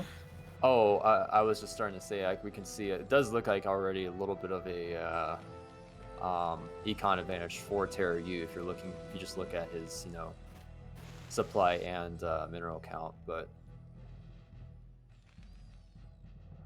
looks like this is I forgot to check. This is a 3-player map, right? Or is this 4-player 2-player? map. 4-player map. Okay. Yeah. So both players It's gonna get the also- wrong scout off first. Yeah. You can also jump over your natural minerals, and there are 2 more bases that are only reached by ground through your natural once it's mined out. So it's basically semi-island, so you might also see a lot of dropship play or shuttle play. You can also drop behind the mineral line in the natural base. So you can really pull off a lot of nice stuff. Can I just wonder, when you see where the placement on the supply is, I can't really understand why he doesn't place the supply under the CC. There's a small thing, but it will make it better to have the SCVs come out the right way. So I don't really understand why he doesn't do it. It's a small thing, but stuff like that I've seen Terror not do before, and maybe I think that if he wants to really reach the top, of course, maybe he reached the top because he won the BSL, but I think small stuff like that, he could actually go for more optimization. No, he's going for an interesting play, getting the bunker here at the natural, so... But the thing is, It's this a can't reverse stop ramp. the Zealot from just running by, I don't think. I don't think he's gonna run by with the Zod. It's just suiciding the Zod. The bunker is there mostly because it's a reverse ramp. Okay, he's gonna run by, but I think he's not gonna get anything done with it. Yeah, I mean, if He's just a switch. Terry is a good player. I think he has the micro to make sure that the... Oh, hesitation there from Gosudark. Good micro from Terry. Not just taking a little bit of damage on the Marine, but shouldn't matter. That kind of tells me that Gosudark just wanted scouting information. Yeah. He's at one factory port or something on this map. What country is Gosudark from? Peru. Okay, so it won't be laggy then. Oh. Oh. Someone is being sneaky. Oh yeah, Robo Bay.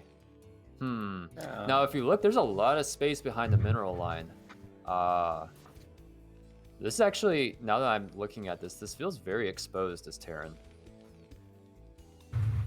And with the timing that this can hit, I don't know.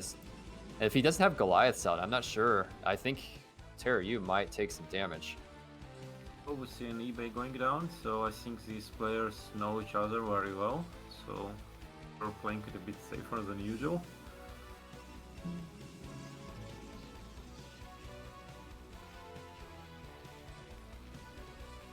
He also needs, on top of Goliath, some siege mode. Otherwise, a Reaver could deny the natural endlessly. And in return, Terra could drop behind the natural base of Gosudark and do the same with siege tanks. So getting dropships and shuttles is basically something you definitely need on this map. Okay, so there is a support bay going down. Wow, that thing makes fast. I didn't realize how fast the Robo support bay builds. That's insane. I didn't realize how fast that thing builds. For a 200 gas, I think it's what, 200 minerals, 200 gas. That thing built really fast. Support boy is not. It's like 150, 100 or something. The Robo is 200, 200. Oh, it's the Robo bay. That's the 200, 200. Okay. Protoss main right here, right? No. No, I play Zerg pretty much exclusively. I wonder if we'll see some elevator. Yeah. I mean, I like this play to have the Zealots at the front, just to kind of force the Terran to respect. Terror has to suspect something because these two goons have been firing on the bunker for a long time, but they remained as two goons. I think he's just gonna go.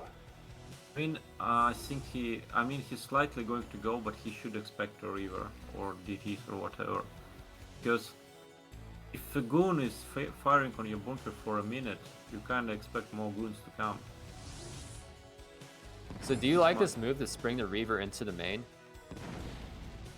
Honestly, I don't really play in this situation. I think you want to defend, but... Yeah, that's what I would think too. Like 4 goons, is that gonna stop all this? No. I think you go into the main if your Robo is at home, but if your Robo is proxied, then you cannot use a defensive Reaver like a second Reaver. Oh, he might lose it. Okay, there's a turret finishing under the shuttle, it moved. Okay, well he's defending with the goons. It's actually a very nice defense, considering he only had 4 goons against 3 tanks. Butchers. The Scarab's just dudding on the oh wow, okay, yeah. He's had enough of that. Yeah, Reaver I mean... goes right into the mineral line. This but is so like... does Vultures. Terry, you I think just now realizes. But already a ton of kills on this. I don't know, this... Despite all the kills on that Reaver though, I don't feel like Gosudark has an answer for all of these tanks that are in his base. Like, this is probably just over. Yeah, not just the tanks, also the spider mines. He has no observer close by. And he doesn't have money for the Scarabs. Yeah. This is over. This game is something that comes up like every time Terror and Bonif has a series. We have this weird base trade where there's like a Reaver and Terror main and a tank attack. Chat says, don't blame Reavers for the stupidity of Scarabs, please. Yeah. This reminds me of that highlight video from I think it was... Who was it? It's one of the Korean pros watching Flash versus, I think, Rush, where Flash's Scarabs were all detonating on the SCVs, and players just like, why is it that Flash's Scarabs just don't dud? Probably targeting. Okay, so the next map is going to be Reverse Temple. Lost Temple, just high ground and low ground switched up and a little bit more balanced. And adapted for newer age wall-ins and stuff like that. Yeah, so this is a loser's pick.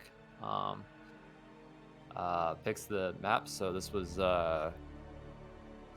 Gosudark's pick.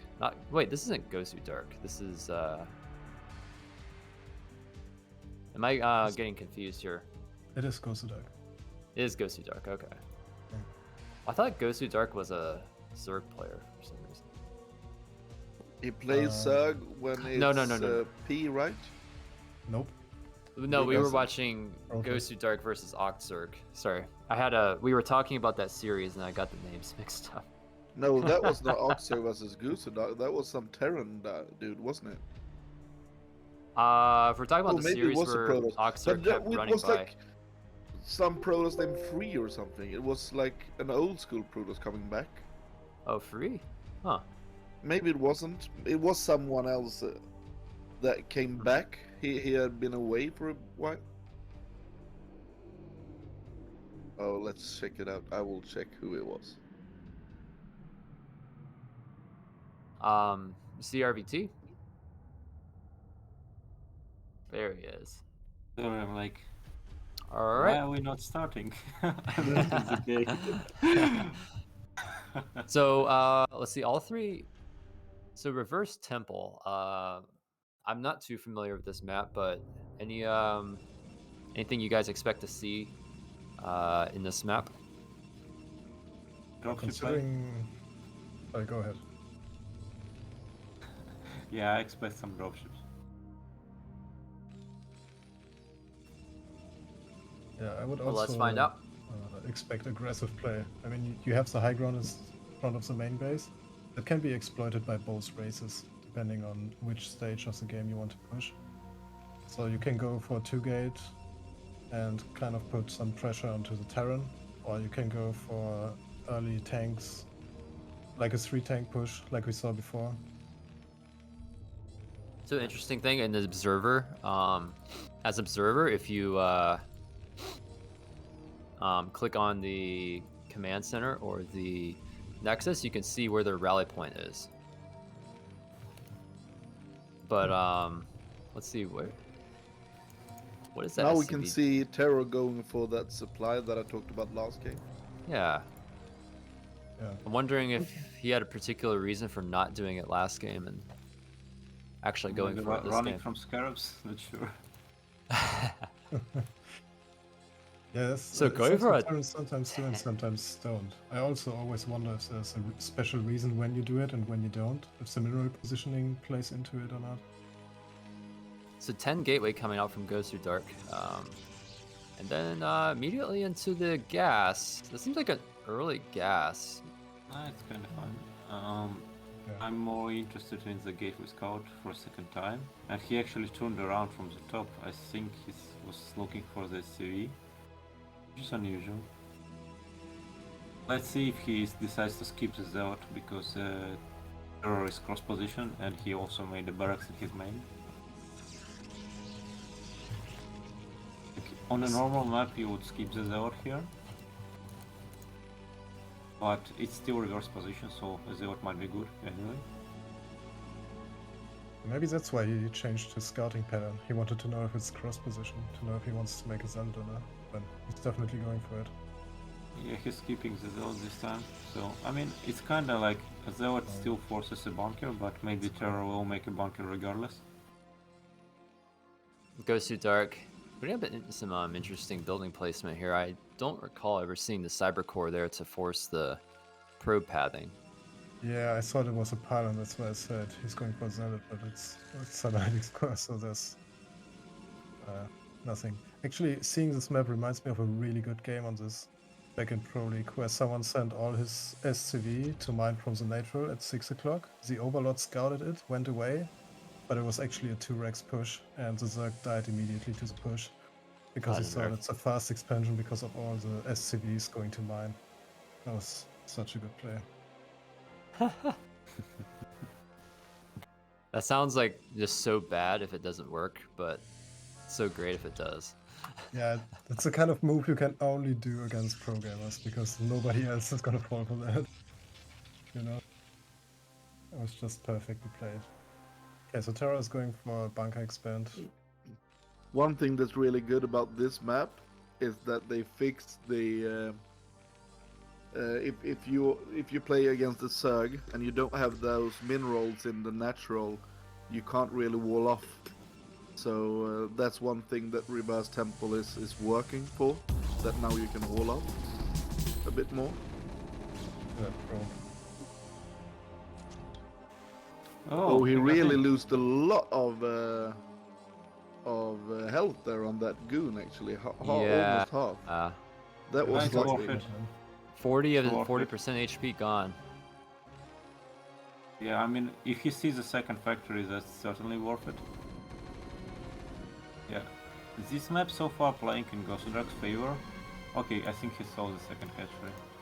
Yeah. I mean, hatchery factory. Ah? Did he? Yeah, I think he just barely saw it. I should tell him that he needs like a river or 3 gate before the third nexus, preferably. It's actually a faster expo timing for Terror here. It's still pretty slow because he had to make a bunker so early. This time there was no zealot, so Gosudark's nexus wasn't delayed too much. Still went for 2 goons and a pylon before nexus, but he compensates for the delayed nexus by firing on this bunker for a while. Like you see, there are going to be 3 goons. Yeah, I if mean, he gets his moves a third bit. goon hitting it, then that's actually good for him. I mean, the first tank is about to come out, but It's still a while away. Like yeah. a goon firing on a bunker costs like 2.3 SCVs of worth of mining time. So it's like an SCV is not mining and it's spending money on repair. And he's going to have 4 goons to possibly pressure 1 tank as well. So it's giving him a lot to work with. Yeah, I really want to see Gosudark just dive in for that tank. I would Sure, personally I would prefer him to focus a few SCVs, but there's like there is a trick the Terran can do. Like you see, there's 3 Marines in a bunker. That's not just saving money. Oh wait, is he gonna get the bunker? Ooh. Oh no, no.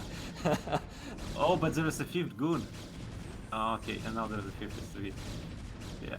Yeah, this is actually pretty good pressure. Like I'm glad to see him. Like, assuming Gosudark can, you know, get a third up behind us, and let's see, what's he going? He did go for the Reaver, like you were saying. He's gonna, I think he's gonna take an island, but in general, it's kind of hard to take a third as a Protoss here in these positions, exactly like cross map. Because I mean, if you're gonna take that Minnow only, eventually like, he'll probably take it, but it's so easy to siege from the center with those kind of tight passages. I really like this building placement from Gosudark. He's just kind of like putting his tech buildings in this ring around the inside of his base, just to scout for like any possible vulture drops. Yeah, that's like PvP building positioning. So what do you think here of this positioning for all the Dragoons inside the natural? Is this good? I feel like usually you want to have maybe just 1 or 2 goons there to plug the hole and have the rest out on the map, trying to slow down the Terran push. Because right now he has no scout information. I mean, with the 2 gate, what if there's 3 tanks and Marines and 5 SCVs coming for you? You know. I mean, it's kind of fine. He doesn't need to slow down the push. He has enough units. Like he saw the 3 tanks, so he knows it's kind of 2 factories. So it could be like Marines, tanks, and vulture rallies coming in. I think he didn't have the siege, but I'm not 100% sure. But I mean, he has the river, and he has 8 or 10 goons. Last game he had only 4 goons in this situation. So he has like double the army. He can sit at home comfortably. He even brought a few to defend from any drops. And here's the river drop, and the scarab. And does. Please don't that. Ow, That was ow. such a money shot. Yeah, it was literally on the SCVs. He was touching everything SCV there. Oh, shuttle gets low, and it's kind of trapped here. I don't think it can escape anymore. Wait, why is Terror attacking his supply depot? That was a naughty supply depot. Okay, the Marine gets out, he's gonna kill the shuttle. I mean, he can't unload the river easily, and he cannot run. He has to suicide the river. I would prefer him to just drop this shuttle in the natural before the turret was done and just suicide the river for CVs, because it was gonna die anyway. And now Terror is gonna take it hard and probably push with it as well. I like this gun movement, like to pick off some SCVs, maybe a tank, but Terror not buying it. Oh, that was not worth it. Whew.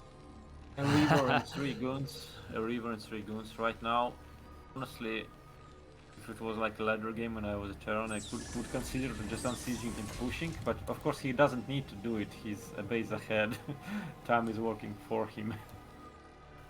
Yeah, what is Gosudark's like path forward here? I see he's added in the 6th gate, but I don't Looks see any like- like arbiter tech, no carriers, no 3rd base. Oh, actually no, he has started the 3rd, but it's so far behind. Like I feel like he needs to double expand or get some tech advantage going, because pretty soon here the siege tank count is just going to be too much for his goon army to deal with. He doesn't even have speed zealots on the way, I don't think. He has does speed have- already done. You have speed already? I'm sorry, I'm done. But Yeah, but I mean he's mining the gas. Personally I would kind of maybe consider just going gateway man, special tactics, 3 base, 12 gates, but it's kinda late and Terror has a short already and he bled off a bit too many years. I don't think this is gonna work. Like, what's a good thing, there is like no mines at all, but it's still too easily defensible position for Terror. Yeah. just GG's, yeah. I mean, he hit at a time before the mines were out, but I feel like the zealot movements He weren't. needed to not lose the river, not lose like 3 goons, make 6 goons less, 6 zealots more, and attack from 2 sides. Maybe that would work. It's still Maybe. not guaranteed. My 8-1 maybe will work then. My Maybe. 8-1 predictions. Maybe. But I now mean, we're at this going point, to both all our predictions are still possible. What did CRVT say in the predictions? I nothing. didn't say anything. Oh, so what's your predictions then? Tell us now. He's gonna I tell haven't us after even the seen the series. map pool. Haven't even seen the map pool. I think it's Terror favorite, but they're kind of the same kind of playstyle. Both aggressive players, relatively low econ, with good micro and map awareness and tactics. So I don't know. I think it's like I guess 6-3. Something like All that. right. We'll see if Gosudark can start getting some numbers on the board here. Let's join in here quick. Well, the All right, next so, one is Paranoid Android, which really close main bases. So we have seen Gosudark go for Reaver 2 games in a row. So this might be especially strong on this map. Yeah, and I feel like as Terror, if you see this, you are going to expect that. So I'm wondering if maybe we'll see carriers instead. Ooh. One base Why not carriers. both? This is true. But why not both? Yeah. I mean, if you're forcing, I think if you make the Robo Bay at minimum, I mean, I know you need to make it anyways, but I don't know. Maybe there's a play you can bait turrets without committing too heavily to the Reaver. Because after watching the Reaver play in the first 2 games, I feel like as Gosudark, you're going to want to be relying on a different strategy after seeing that many Scarabs dud. I'm not happy with like the river play in general, in the sense that second game there was a potential to do a very high amount of damage, but we actually killed, I think, not a single unit. Yeah. If he had just suicided and gotten 5 SCVs or something, that would have been. And it's also about the original unload. Like if you unload the river when it's hugging the minerals, it's gonna shoot through the minerals. But the first scarab, I mean, it did it because it ran out of time, but it spent half the time circling around the minerals, and then it got stuck on an SCV as well. So Terry, you moving his supply depot placement to the left of the command center this time, and setting up barracks. So it looks like he's trying to set up for some maybe a 1 base. I mean, it's more like you can proxy gateways on this map. Okay, so he's more afraid of the fast zealot. Yeah. the standard walling against zealots. So your marines can run through, but the probe and zealot can't. He might even add a second bloody depot at the top right of the barracks if he Wait, wants to be is extra it like careful. a 10-10-10? Kinda missed the gas timing to the Terran, but it could be a 10-10-10. Well, his supply depot was done before anything else, right? So does that still count as a 10-10-10 then? I mean, it was a really early guess. Maybe it will be like a 2-factor or something. No Maybe I'm just right. and no zealot scout. Okay, so still 3 on the SCVs. We are going to see as a starport or a second factory. Yeah, that placement should be tied too, right? Between the barracks and the factory for zealots. Zealots can't get through, but marines. I don't think those can through. Yeah.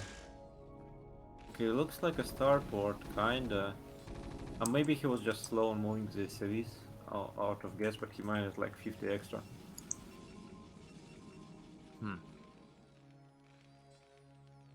Yeah, it just says 1 there now, so I think maybe just... Cause I don't think you can actually run factory starport with just 1 on gas, right? You need to keep 3, right? Yeah. Well, let's see what happens. Kinda really odd factory position. But he's making more marines, even though like there is no zealot coming or anything. We just standard play. Oh, the Swiss went back and get, so we are going to see some shenanigans. Could that be Chased FP? out the probe and went back to mining. So I haven't seen any tech advancement here for Okay, probe coming Gosudark. in. If it commits, he'll get in. He should see like there's a barracks is still flashing, so it's like at least an FD. Yeah, like 5 marines in a tank. I wonder if you do like a move out after 2 tanks, not 1. Because the mines are not started yet. Yeah, that seems plausible. Alright, so we do see the Robo-Bait going down here, but is this going to be ready in time? First tank's already out, and we've only got 1 gateway. No, that's favoring Gosudark. Like, unless he misplace it with the Reavers, this is hugely favoring Gosudark, because I think it was a 10-10-10, or at least like some odd quick guess, so it will be a push with 2 tanks and maybe some SCVs, but it's designed to hard/kill Protoss who has expanded and cut some goons. But it's a 1 base play from the Protoss with a high ground and a Reaver. So what's the play here for Protoss, assuming that Terror goes for the expand here behind this push? It might be just Observer. It might be just Observer.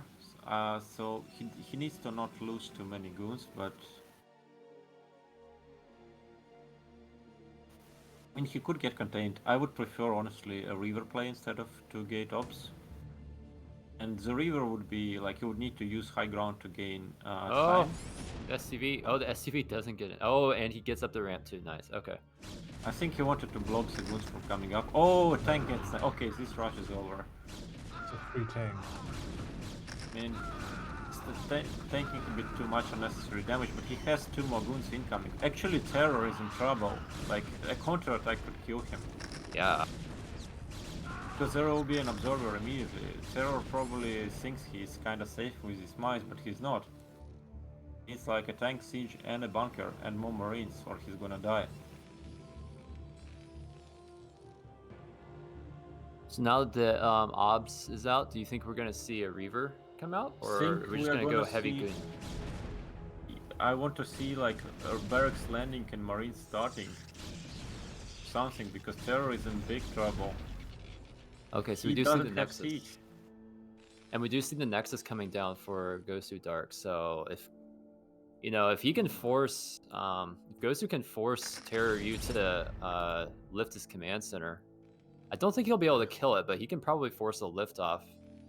In which case, this game should swing back in Gosu's favor. And it's gonna be one tank against 5 goons, and Gosudark even left 2 goons at home, so like he isn't afraid of Ucho run by. Siege is about to finish, but it's still just one tank, and this tank is not covering the natural. Like, and all Gosudark needs to do is like make a shot on a couple of those, he can bust it. The main problem is that Terror lost all his marines, he doesn't have a bunker, and he lost 2 tanks. Is he gonna lose the CC? Like, he needed to lift. I think he's gonna rely on his second tank, but it's still not reaching. Oh my god, he needs to move it, but there isn't much HP left. I would jump on this tank, to be honest. Yeah, exactly.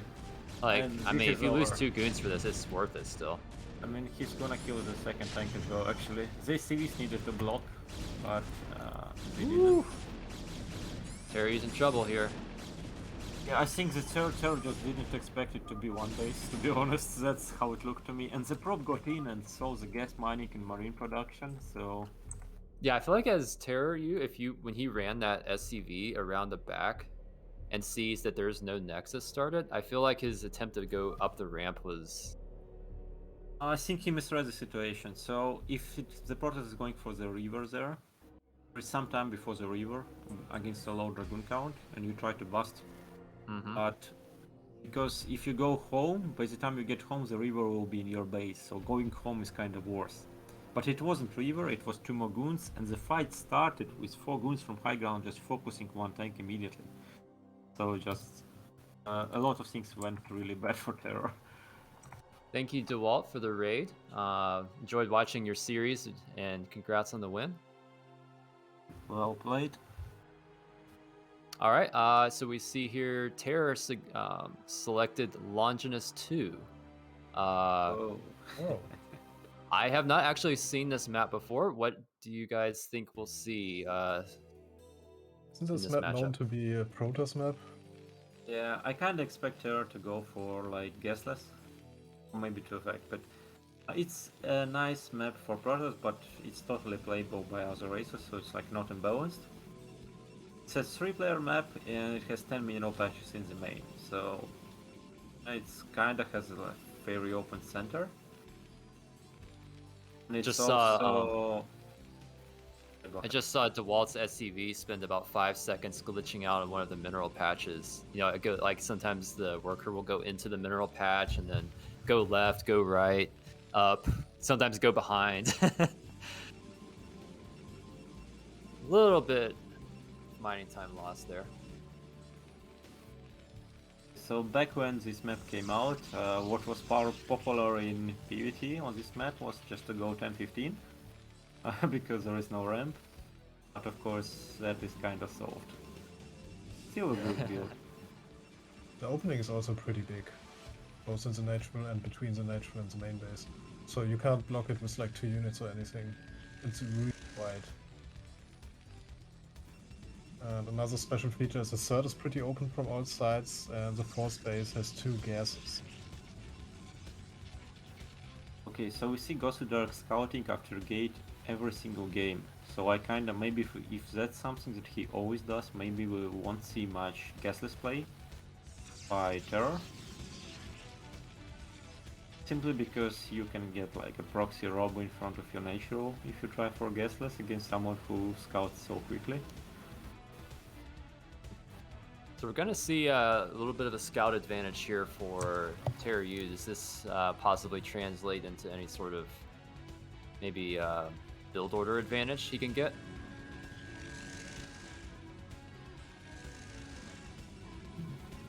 I think probably expecting a standard play from Terror or double factory maybe.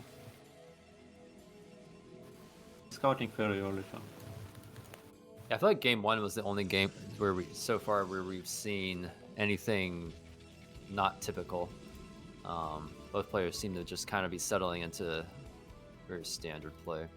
I would say that a strong FD against Gate Ops is also really non-typical, but considering that we have Gosudark against Terror, I'm not surprised.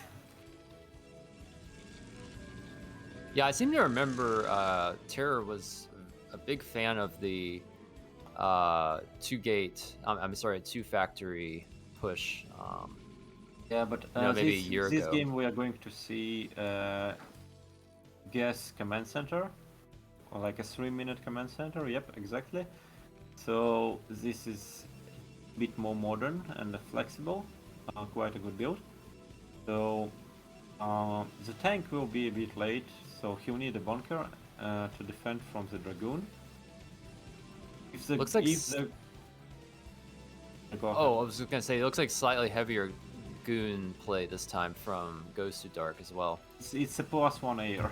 It's gonna be some shenanigans, which is not ideal for actually for Gosudark. Well, depends on if Terror plays greedy or not. But okay, because his goon was chasing this SCV, Terror could delay his bunker for a long time, and he's still only on 1 marine, and he goes immediately into 2 factories. So sometimes Terror does it, and you can still get detection after this or anti-air, but he might skip it. And So I see. Oh, I'm sorry. I thought you were finished with that. Yeah, thought. I'm gonna wrap up. So right now Terror has no vision and no guaranteed way to get vision. He didn't hide another CV. Oh, and, this bunker is like a bit too greedy there. And, So I see that Gosudark went for Citadel of Adun. Here is Yeah. there if he's going for +1 air weapons and he is going for the archives, yeah. So what's the combo here off of rather late Nexus? I would like Gosudark to just go in with these 2 goons, simply because 1 marine doesn't have enough DPS and he knows it's just 1 marine. Maybe it would show that he has no range, however, but he's kind of showing it already. Like range would finish right now, like 430. And he would need against this turn opening. You want to be firing on the bunker, so he shows that he has no range by staying there. And this should trigger turn to get detection, or like eBay or Armory. I mean eBay or Academy, but only if he recognizes it. I think he doesn't recognize it. We got double DT in production here. Yeah. Of course, no robo base, so these are gonna have to walk in the front. So unless Terror is in big trouble. Yeah, how much longer does he have before he needs to have that eBay down? He should probably have it started already. There it goes. Yeah, he starts it, but no, it's too late, I think. I'm not sure if this is a wall. Like, one thing you can do against HDT play is you can wall in your natural. If they cannot come in at all, then you just make a turret while they're attacking the building. But I don't think this is a full wall, I'm not sure. But he's in a big trouble, of course. This eBay is way too late. Wait, is he? This... Oh, he's no. gonna come out, of course. Yeah, he's This is an oddly timed push because it didn't like sync up the tanks ideally production, but yeah, it's just this is game. Oh no. Yeah. He starts a missile turret in the main.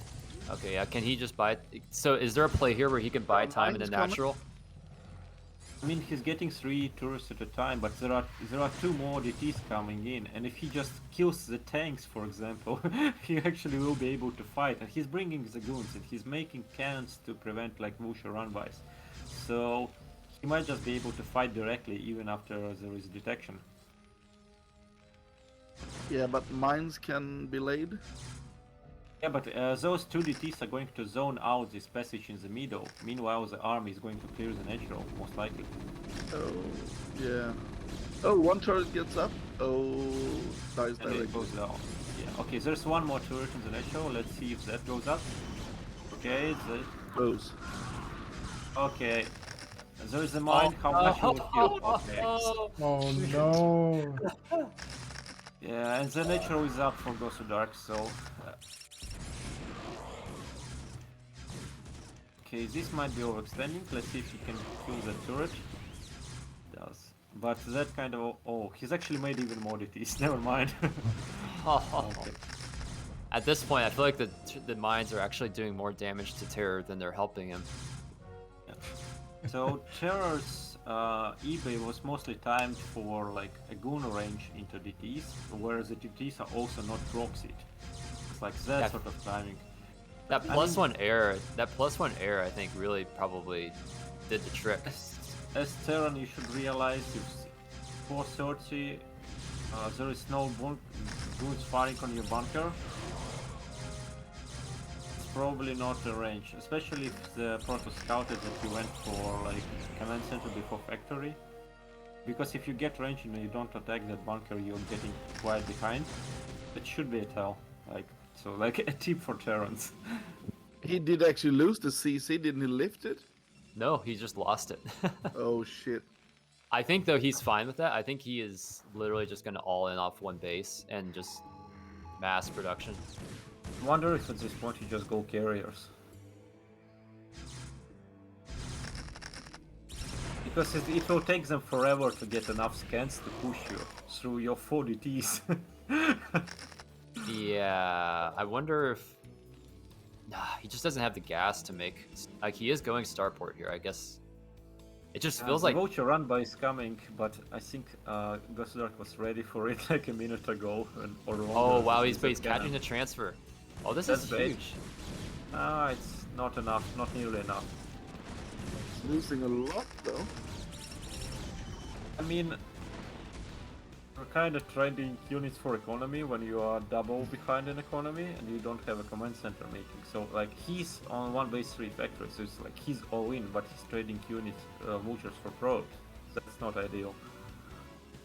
Is there any way that Terror can get out a vessel and then still manage to have enough tanks and vultures to push across and punish the third? It will take forever. Honestly, I would prefer Terror to sneak an SCV out, like especially now that the one DT is cleared. Sneak an SCV out and build like a forward turret. That would be much faster than a vessel. And Yeah. sometimes, I mean, he's got the control here with where the vultures are. If he could do that, going for a drop, but like there is a cannon in the main already. I mean, he brings 2 SCVs. He's got good positioning. Yeah, he's going here. to make turrets. He's going to push this. But it's 5 gate ops right now, so it's too little too late. And double cannon at the third. I don't know. Like this, I feel like Gosudark's misreading this as just a giant vulture run by, but I think that's enough. Like there's 1 ops and a lot of goons, and it's just 1 tank. Yeah, it came down. yeah, to it's a lot of goons. Just Terror wasn't ready for the DTs at all. I feel like if Terror had waited until he had maybe 3 tanks there, this push would have worked. But at this point, I don't know if there's any way. No, he I can mean come back. it's 5 gate production, and he always can make a shadow and zealots. So it's 3 tanks. Okay, there's 4 zealots for them and 12 goons. So easy. I don't think that Gosudark particularly needed a third base, because his DT kinda saw that there is no CC and 3 factories. Yeah, just too much damage.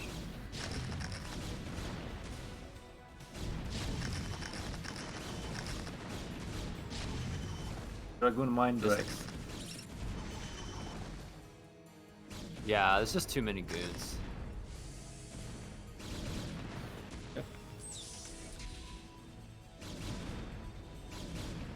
I mean, nice harass by Terror here in the main. He's doing a good job of delaying this game, but I feel like, I don't know. This might be just a little bit of a... Okay, there we go, yeah.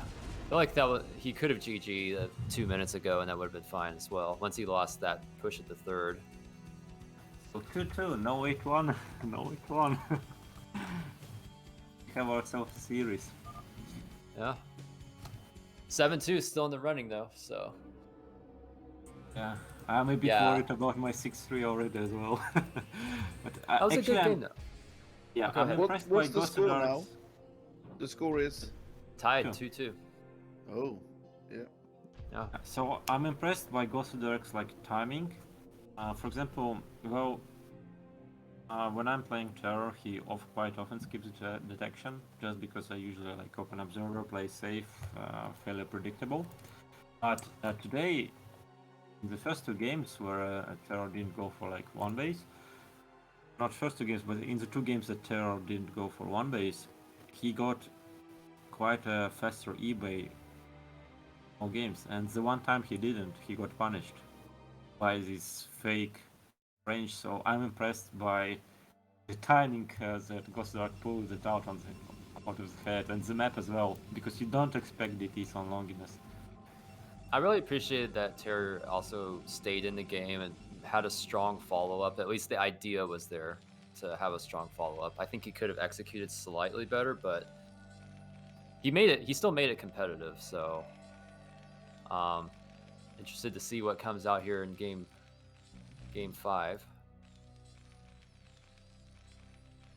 Now, are there any other tricky builds you think that Gosudark might be able to pull out here that Terry you won't be expecting?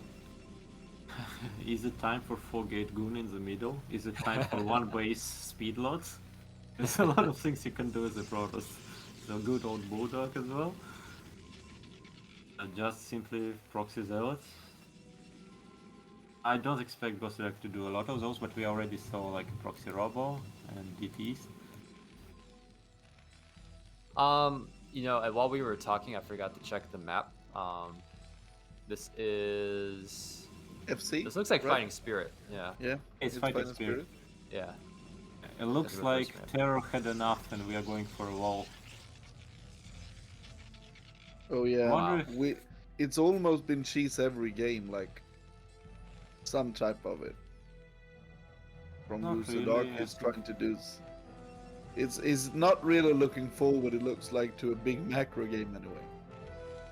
Yeah, last game was like SOS levels of cheese. If you're Yeah, and the familiar with first game StarCraft 2 player. was actually not. The first game was actually quite a cheese as well with the forward robotics. It's not. I mean, it's a good map to pull up about proxy robo. It's like it's not completely committing. It's only committing if you decide to go in when the tanks are pushing you. Like you could use that river for defense. And okay, it's hard to kill that robo as a Terran. Like the position and the map allows you to keep it alive easily. So both players gonna scout each other last, it looks like. It's like mega last for Gosudark since he went cross, then top and then bottom. Just like Artosis levels of scouting luck.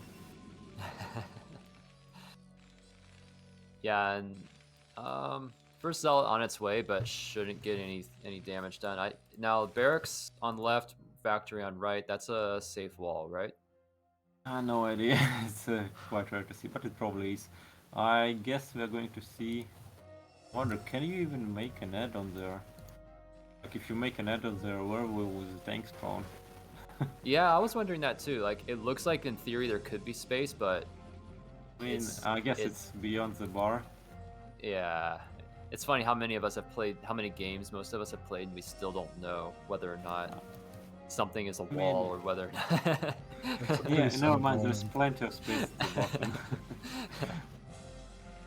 Yeah. That's a standard wall for this position, actually. I mean, I'm a Zerg player. Yep, there's space.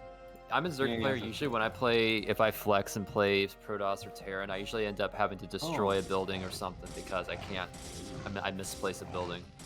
Okay, Terror is in trouble because he didn't make a single Marine, and like this will be a Zealot and Dragoon, so And he starts this will be a lot of mining time forced repair. and he's gonna sack.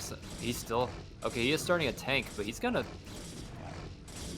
lose SCVs for this, or at least a His lot of scout mining died as time. well. And now he's it's a repairing robo. SCV. It's a robo follow-up, so it's one base opening again from Gosudark. Maybe he expected like a double factory, but I think it was just a regular siege CC attempt. Like, do you want to actually go for a robo against the siege command center? I'm not sure. Maybe if you are doing like significant damage.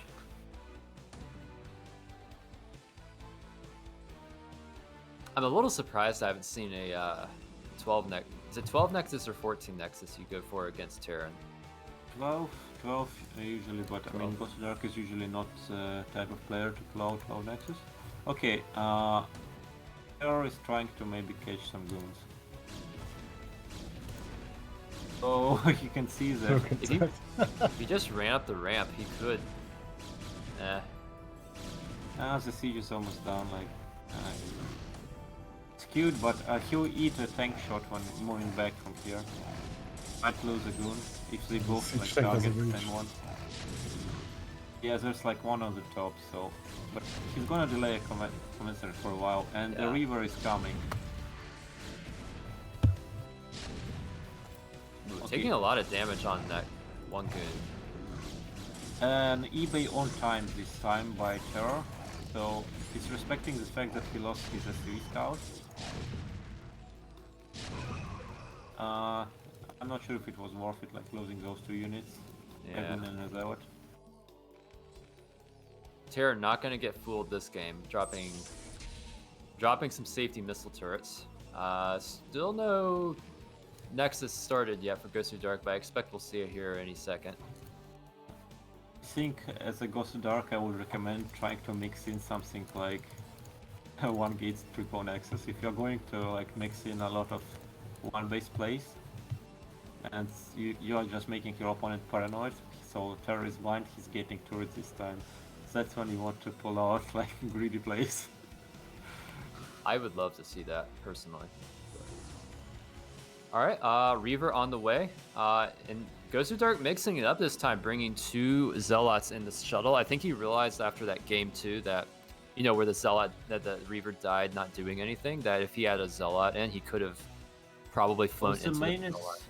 The main is open. There's 1 turret and 1 tank, and there are no Marines at all. So Yeah. if he doesn't like fly shuttle straight into the turret, he should be able to clear this 1 tank. Then a turret before the rest of the tanks come over. Okay. 8 a shot on the Reaver, but the turret is going to go down, and this should open up more potential damage. I would like front goons to maybe attack at this point, if you can handle the multitasking, because only 1 tank remains there. Oh wow, I think he actually dodged the tank shot there. Okay, A well... lot of damage on that tank though. He gets a tank, he gets I think 2 SCVs, gets 2 missile turrets, a lot of damage on one of the tanks, so... I mean, that's It's already made a better bit drop worse. than we've seen. And he gets Yeah, out with the Reaver. That's the important part, but he didn't, unfortunately he didn't like transfer his probes for a long time, so he was on base mining doing all of that. So, Is there an but armory somewhere? No. It looks That's like he's one thing starting that I- one. No, Yeah, he's that's not. the thing that I've noticed in all of these games. That he's very late with his armory. If you see like the top tier Terrans right now, they all go for factory armory quite fast. If you look at Rush, if you look at Light and so on, and now we see that Terror really likes to go for heavy factory build with no upgrades.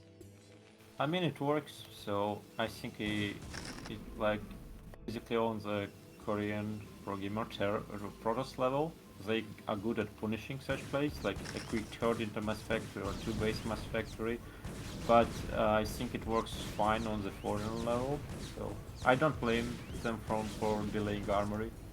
Yeah, but one more thing, that if he's 3 games now, we've seen a lot of Reavers, and if you have an armory, you can actually just make 1 or 2 Goliaths. So that's one thing as well that I think would have benefited him quite significant here. Okay, Vulture's getting in. Oh, this sleep right between 2 goons, that's like a crime. The observer is at the nature, it's not moving, so... Ooh. there's no... Wow, there's no observer out, is there? There's an observer! It's at the nature, but no But the reaction. goons are just sitting there too. What is going on? Okay, probes are Classic strong. unit. 5 kills on one of those, 9 kills on the other. These... That's game-ending damage, kinda. I mean, he's Oh. pushing behind it, and it's fighting spirit, so he's gonna get turrets. So that Reaver is not so useful. He's using it as a distraction, and... Yeah. This might be difficult, this might be game-ending. Yeah, there's no zealots in that shuttle either, so... It's not even sieging, so the Reaver took a long time to unload, so... The half of the goons were in the main. Yeah, it's over.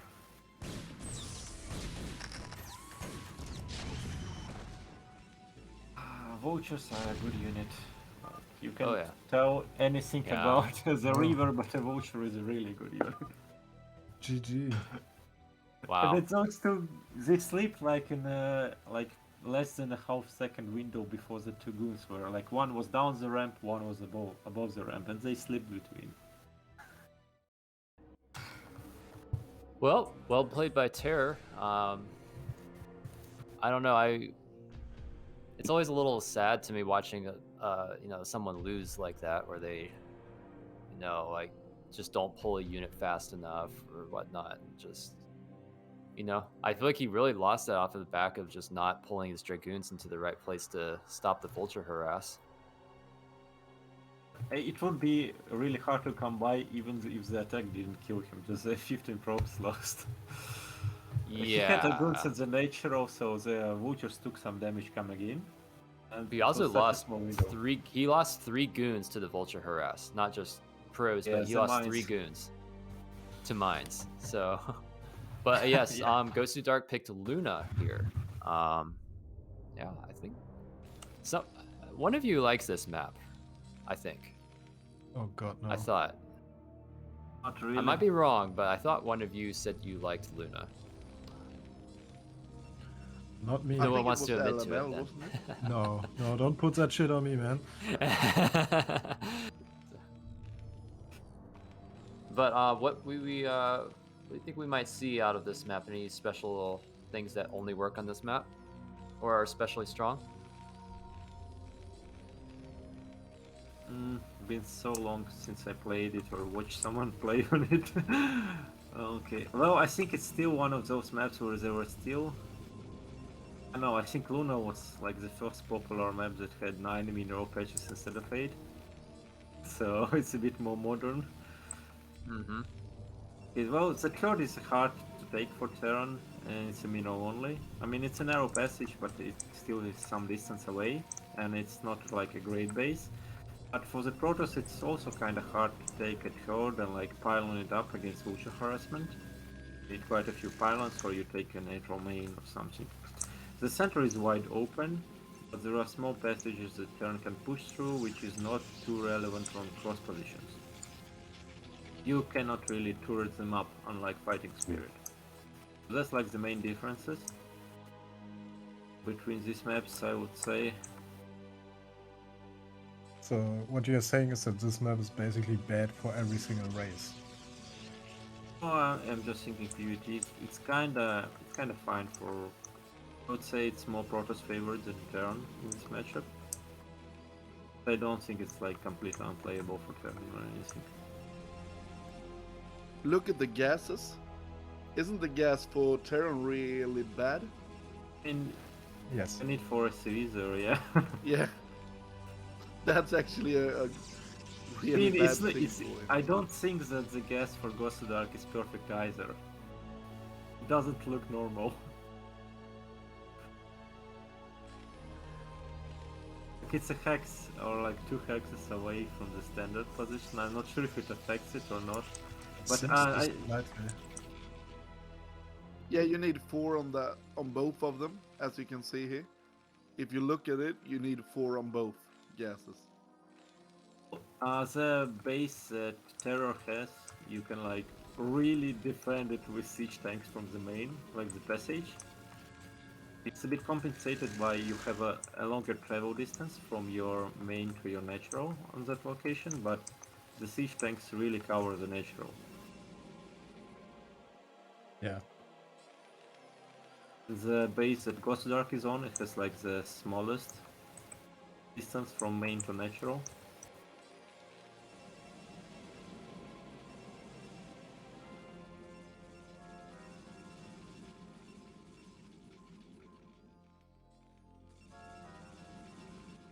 I wonder if Terror's build orders gets messed up by the long distance for the SCV, this single lone SCV.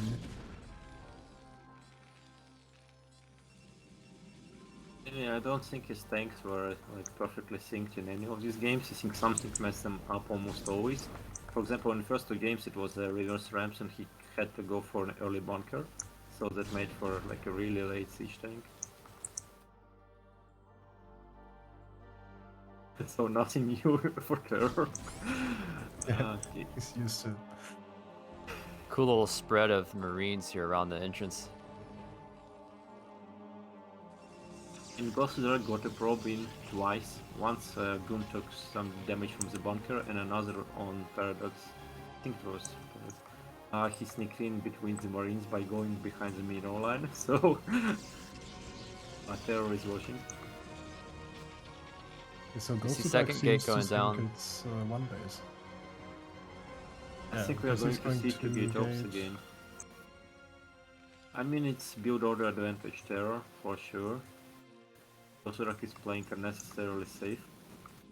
Cross map as well. Yeah, but then again, the natural is really wide open to walk into. So he could still deny the natural with a good push. I don't think you can do much to deny the natural. Look at how far the He could try to cliff is away. bulldog, but yeah, it's just an observer. So yeah, so right now, so the CV scout for Terror died, but they're pretty much even on workers otherwise, and it takes like 1.5 to 2 CVs my production time to like land a command center. But yeah, so Gosudark is looking to be like, even if he starts the Nexus right now immediately, he's gonna still be like 5 workers behind. And I don't think he can put up any pressure with his build. By the time he gets there, there'll be 3 siege tanks.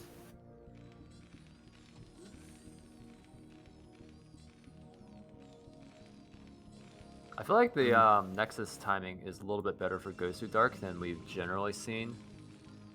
He saw when the floating command center and he decided to skip to Goons and place the Nexus. So Oh, okay, Right, yeah. a So less break pressure, in. but he is gonna get Zcon He's up playing it faster. safe, and then he saw the command center, but he's still going to be behind an economy. Yeah. Oh, maybe not actually. Terror is making like the eBay and Academy and the scanners and turrets, so that will kind of negate the advantage. Terror is playing it extremely safe. Yeah, I think maybe it's just a lack of goons makes him wonder, okay, like, what's going on here? Like, there's not... Plus Sure, he's there's a not much CV pressure. Yeah, there's not much pressure from Gosudark, but that lack of pressure also means lack of should see information. the observer now. He should see the observer now, but he's playing it as if it was against the one base. And sure, he didn't see like a very quick Nexus, but he kind of lost his CV really early. Like before, for example, a 28 Nexus would come in, and he didn't send a second CV. Maybe he just decided to play it safe for a longer game, no matter what.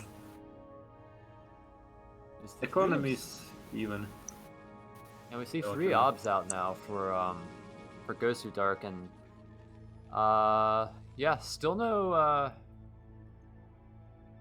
so he's going 4 gate. Okay, so yeah, I'm not seeing any other tech. So what do you think is he going to sit on 4 gates? Is he going to go up to more gates, or maybe expand, or will he? Expect him to get a Citadel and expand probably. I mean, Okay. 4th gate is kind of what you want if you are going to put up some pressure with the river, but he's probably playing defensive. So, as issues here, like, Gosudark's Observer was pretty late, and it took him a while before he saw, like, all those turrets, all that academy, and you kind of need those 4 gates to defend if Terran goes, like, Siege Command Center and a bunch of factories after. But he doesn't need to produce goons from those gates after he saw all this defensive flavor Terror. He should just expand immediately. And I think he's going to. Yeah, it looks like Gosudark's setting up to take his 3rd right now. I think that's the probe coming up to start his 3rd Nexus. Is he actually mining gas from everywhere, Gosudark? It looks like he's yeah, so... he's got 3 on each. Oh, but he needs 4 on that one, and he needs 4 on that one. I don't know this build. He's getting a Forge, a Citadel, and a Stargate. A Stargate before Citadel. I just say I do not know what it is. I was thinking carriers, but then a Citadel went down, and now a Forge, so it's probably Arbiters, but really odd order. He made a Stargate. But there is Citadel going down, so I think you're right. It's probably just going to be I don't know. We'll see in a second here. Does he throw down Tribunal or does he throw down? I mean, Art The Templar. Trub Yep, Nexus- there it is. Carrier the is not the best on this map, I believe, because it's so the middle is so open. I but agree. Yeah. I think There's- carriers would be a disaster on this map because of all the Yeah, open yeah. spaces. Like in Fighting Spirit, you can build cross-position carriers because there are like temples in the middle, but none of them here. But yeah, Yeah, you from need what I really see, to go round them. they're both playing extremely safe.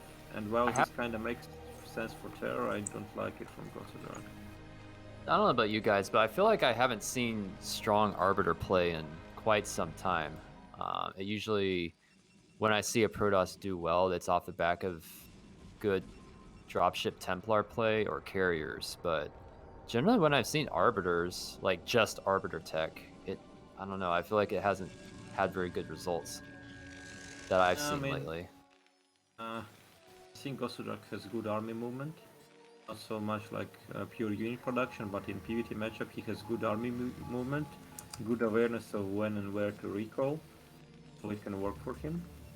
I think it kind of works for him more than carriers.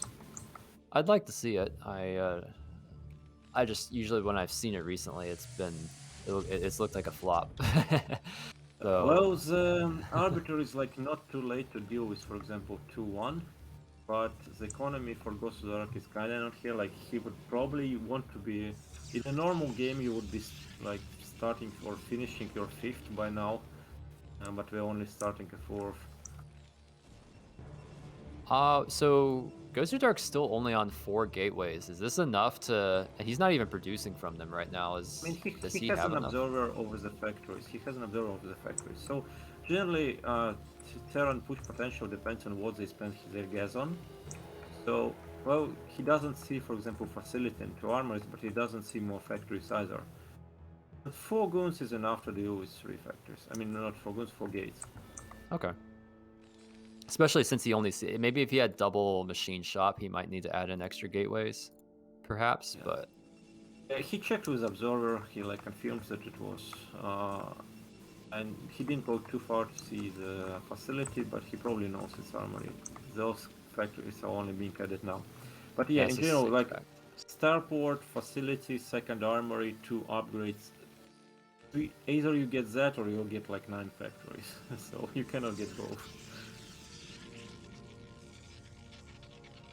He's We see adding a the gateway transfer, a 3 probe transfer to the 4th. now. Immediately not on a- the gas. Interesting. And Gosudark actually behind in supply right now. He's got a tiny worker Yeah. lead, but I'm thinking Kind like of supply because he took his horde barely any faster than the Terran did, and at least Terran had a reason for it, like he made a bunch of turrets. Gosudark just delayed his horde for more than a minute for no reason. so we see a scan coming down here at the 4th. So Terror should be aware of the state of the map. I'm not sure if he's aware of the 5th. Oh, it's a Wait, tanks and vouchers. This is. I think is he? No, he knows there's no 5th there. No, he's gonna put down mines there and siege that position, but... Oh, yeah, one of the reasons why Gosudark supply is a bit low is because he has 4 cannons there. A bit of a bad timing for him to be moving out his goons, but I mean, he's kinda close enough to clear it. But it still Wait, doesn't have a shot. He's losing goons in the middle of the map to the. He doesn't have observer here. Yeah. Yeah, this might... I mean, he still needs to move the tanks, so there is some time, but he needs to bring the observer.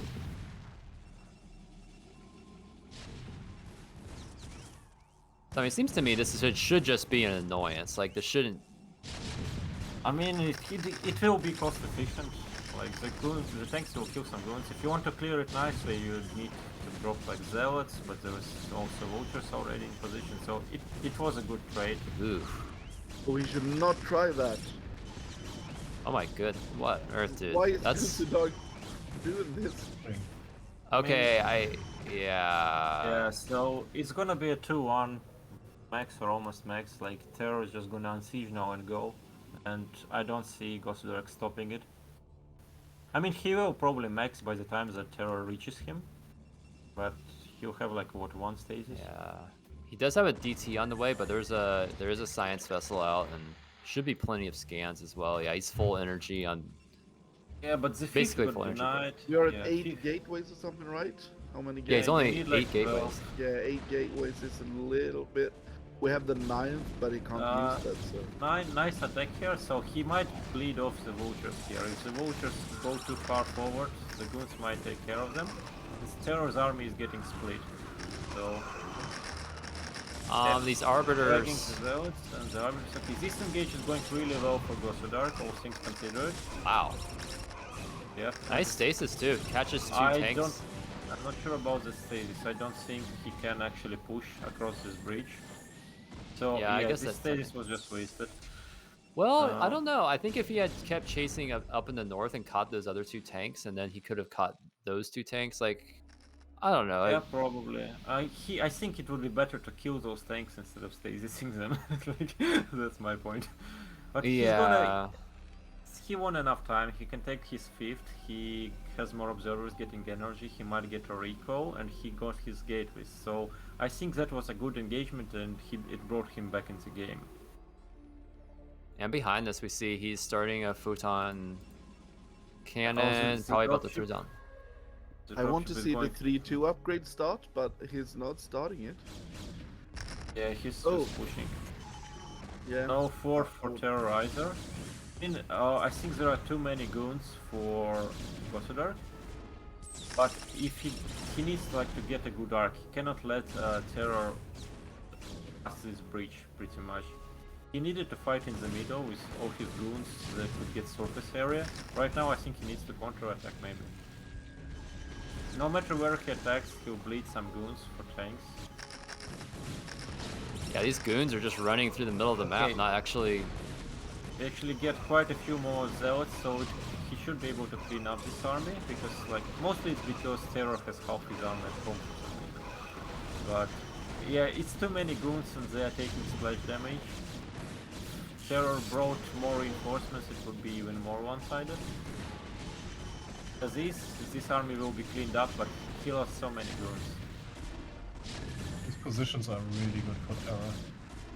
I think if you want to make, like in PvT for a max, if you want to make like 3 full groups of goons or even more, then you need to fight in the open area or do counter-attacks. You don't want to fight in tight chokes without a lot of zealots. Still, I must say that all these attacks look like it would be everything just melting, and then we just see Gosudark pulling it off somehow. I mean, Not- it's because Terror attacked with like half his army.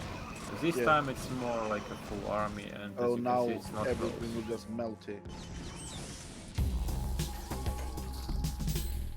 We see another little group coming up here, but like, recall's out of the question. He doesn't have enough army to split, and I don't even think there's enough energy on these arbiters to pull off a stasis. Do any of them? He went for a counter-attack instead, and that will do some damage, but probably... Oh... It's only 2 tanks, or 3, if you Yeah. want to be from the back. Vultures are not just so strong against like gateway units. I don't think like it looks like even this attack here, it's not even gonna kill any SCVs. Terror's done it pretty much, but I think Gosudark had a shot if he met the attack that killed his turret. If he met it in the middle, especially when it was like separated, I think he would be still in the game. But as played, and the arbiter died to the turret, so he's doing some damage, but he's losing all his economy for it. Would like to have seen a few High Templar as well. Like, if like Storms could, like he spent so much time fighting vultures with his dragoons, and like I don't know. I feel like if he had 5 less goons and a couple storms, that would have made a difference. Hard to say, like High Templars are another thing that you need to worry about, another thing that you need to control, or they just get focused and die. And like this game came down to Gosudark not being ready for Terror move out. Like if you get even High Templars in your armies, then you are even less prepared for the move out. Okay, it's a map control issue, not a composition issue. Gosudark's just leaning heavily into this base, and he's just like the stream of reinforcements coming from the factories are enough to hold this. Yeah, and another arbiter barely died to the turret, so down to 1. Maybe if he had like 4 arbiters now, it still wouldn't work. But if he killed this base and had 4 arbiters, maybe, but it's too little too late. Yeah, and when you're using Dragoons to suicide on the tanks, like, I don't know, just... Yes, as soon as Terror's tanks come home, it's over. It might be over even before that. Yeah, there's a bunch of units for Terror. Yeah, I mean... almost double the supply now for Terror. He's knocked the Protoss back to 2 bases, hasn't even lost his his third, so... I mean, yeah, it's over, but I think it was kind of decently played by Gosudark, since he did hold off the first attack after the disastrous drop that did kill so many goons. Isn't it interesting? Without the thirds, with no gas, still we see Terror floating like 1900 gas. He's so vulture heavy. Yeah, and he only started +3 attack. I think he didn't start armor. Yeah, it's still +1 armor. That's it. Gosudark really just kind of hanging in here. Yeah, okay. I was gonna say, like, I feel like he's sitting on no tech advantages, and he's lost 3 bases. I'm not sure what he was hoping to accomplish there, but yeah, like you said, I feel like actually Gosudark was in a decent position there. Definitely winnable, but yeah, but the fights were way too much in Terra's favor. Like the positioning of the fights, for example, at the start of Gosudark with a bridge, just too hard for Protoss to fight there, especially when just sending your units in a line. Maybe if you would have just given it up and tried a different angle when Terra pulled out or stuff like that, it might have been way better for him. So Gosudark chose Ride of the Valkyries for map 7 here. I was kind of expecting this map. It was like WCG seemed to always pick this map. Like the perfect nostalgia map. Yeah, we see an island in the middle. Do you think we might see any usage out of that from Protoss?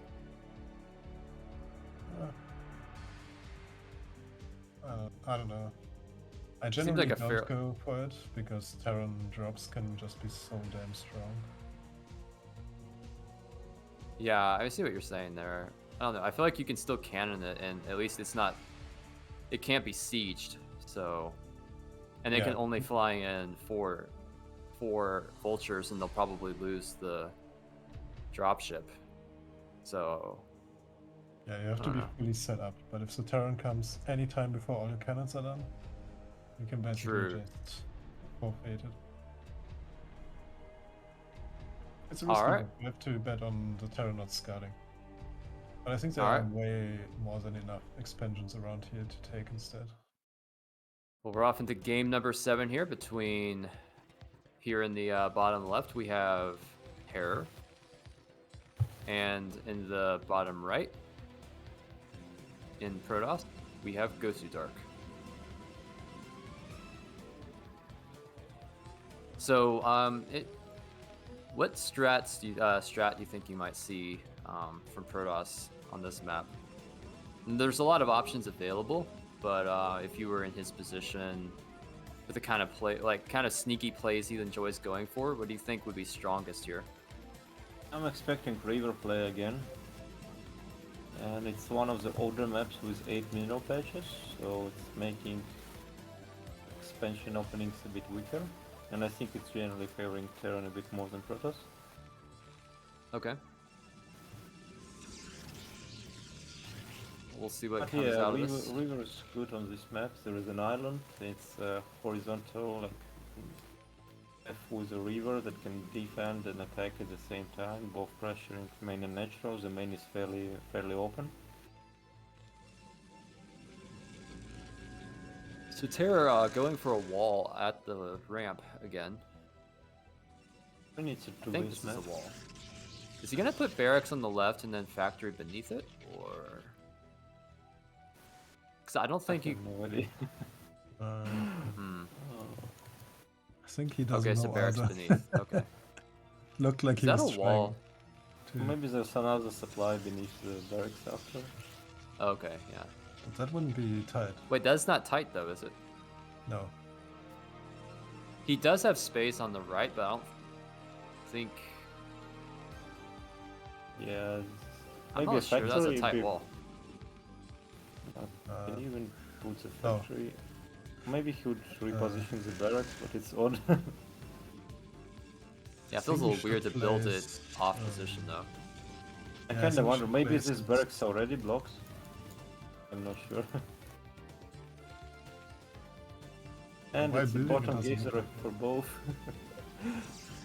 So not only is it a 8 mineral patches map, it's also bottom geysers. So Well, at You least can it's see fair. Terror U already has 4 on gas, whereas Gosudark's only running 3. Okay. I wonder if you would see a starport opening. I feel like the looking at bottom right, gas seems to be a little bit more efficient than bottom left. Like it seems like the probes are returning cargo a little bit faster than the SCVs. There are differences between races too. I think Terran is actually the slowest one when it's in the, at the bottom. Oh, If I remember okay. correctly. I tested it a long time ago. There's a lot to it actually. And that's why you usually see it at the top or the left hand side, so it's fair for all races. So Terror kept 2 on gas. I wonder if it's because of the map or if he has some weird follow-up. Did make 1 marine this time, so he didn't. I guess he didn't like how he took so much damage from a Zealot and a Goon.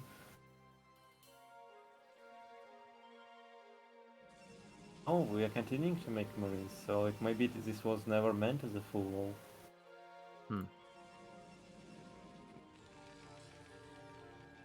You're setting up a wall here. The goon's gonna arrive before. So there's no zealot opening, so it's just gonna be goon. But I cannot do When- anything there. Maybe you can when trade this- some shields for health and marines. yeah, so second goon is just chasing this SCV, so it doesn't look like any pressure is gonna be on the table for Gosudark. Do you think we're gonna see him try to deny the expo or delay it? Probably slow down as much as possible. Oh, we see a citadel after range, so I kinda like it, but when I'm doing it, I like to make proxy pylon and citadel at the same time. It's like a few extra 20-30 seconds on the DT. It's important if you don't cancel range. The rush distance is pretty decent, natural to natural. Yeah, it doesn't Yeah. seem like this map is actually a great DT map. If I were to, Yeah. I don't like the idea of going for DTs this game. I'm not sure. Maybe there's some mind games involved, but last time Terror played extremely safe, like went for 3 turrets and an academy. yeah, and just So- looking at the layout of the main and natural, doesn't look like there's that many places you can abuse turret placement.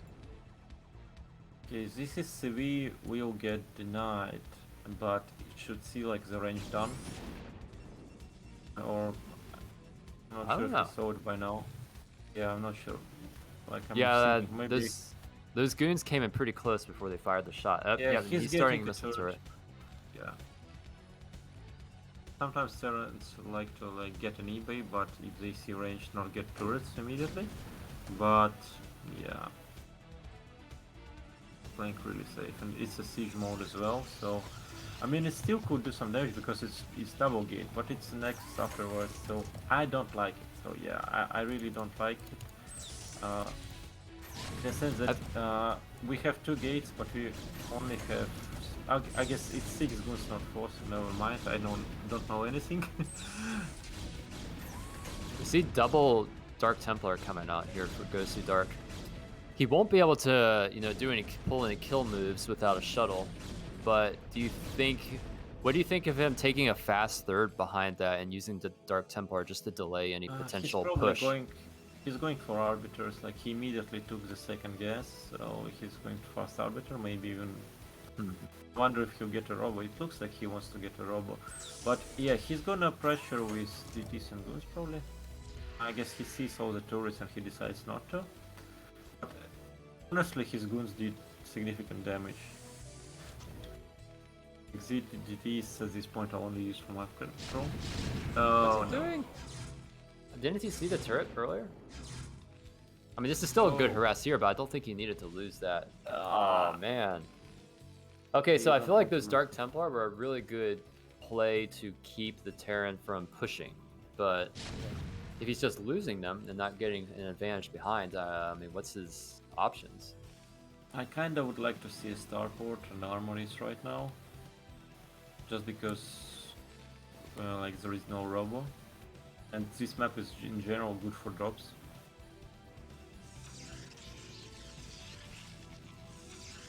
Okay, it's double Stargate. He's mining quite a bit of gas. And I mean, it's probably going to be arbiters. But carriers are not terrible on this map. Just because you have an island. I mean, the middle is open, sure, but you have an island and their main is accessible. You can defend and attack both main and natural, so the same thing as ViR supplies to carriers. And in general, carriers are decent on two-player maps, just because you cannot like completely outgrow Terran on the map. Getting a forge too. Do you think? Oh, it's carriers. Okay. Not into it. It's like range into DTs into carriers. So. This does look like a pretty good carrier map. The middle is open, however, he's got short fly distance from main to main, and that's a long walk distance for Goliaths. So I like that choice of going carriers. It's the first time this series, and we're on game 7 of 9, so I feel like if you're gonna go carriers, now is a good time. Yeah, I just didn't like going for 2 gate DTs this time. It's not like the game where he's cancelled air attack and got a quick citadel, so it was like late DTs. At that point, usually they kinda almost have mines already. He only made 2 DTs and immediately went for the Nexus. I think it was kind of worth it because the goons did so much damage because the tanks weren't reaching them. So Terror does see the forge, however, he does not scan the starports, or I mean the stargates. So do you think he has an idea this is probably a carrier? I don't know, but I know the DTs are forcing the defensive scans. Actually, right now he scanned once, but DT went away before that even. So it's actually really good because he's preventing scans from going down in the main. So yeah, and he didn't let any vultures or SCVs through. Well, right now the vultures are out and they're gonna confirm there is not herd. Maybe he'll scan the island. I would love if like a barracks or engineering bay like just went and checked on the island. oh no! Again, Gosudark doesn't get the Nexus down in time.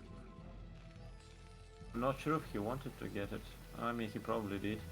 Or maybe that was just a bait. He wanted to make Terror think that he was going to put down a Nexus.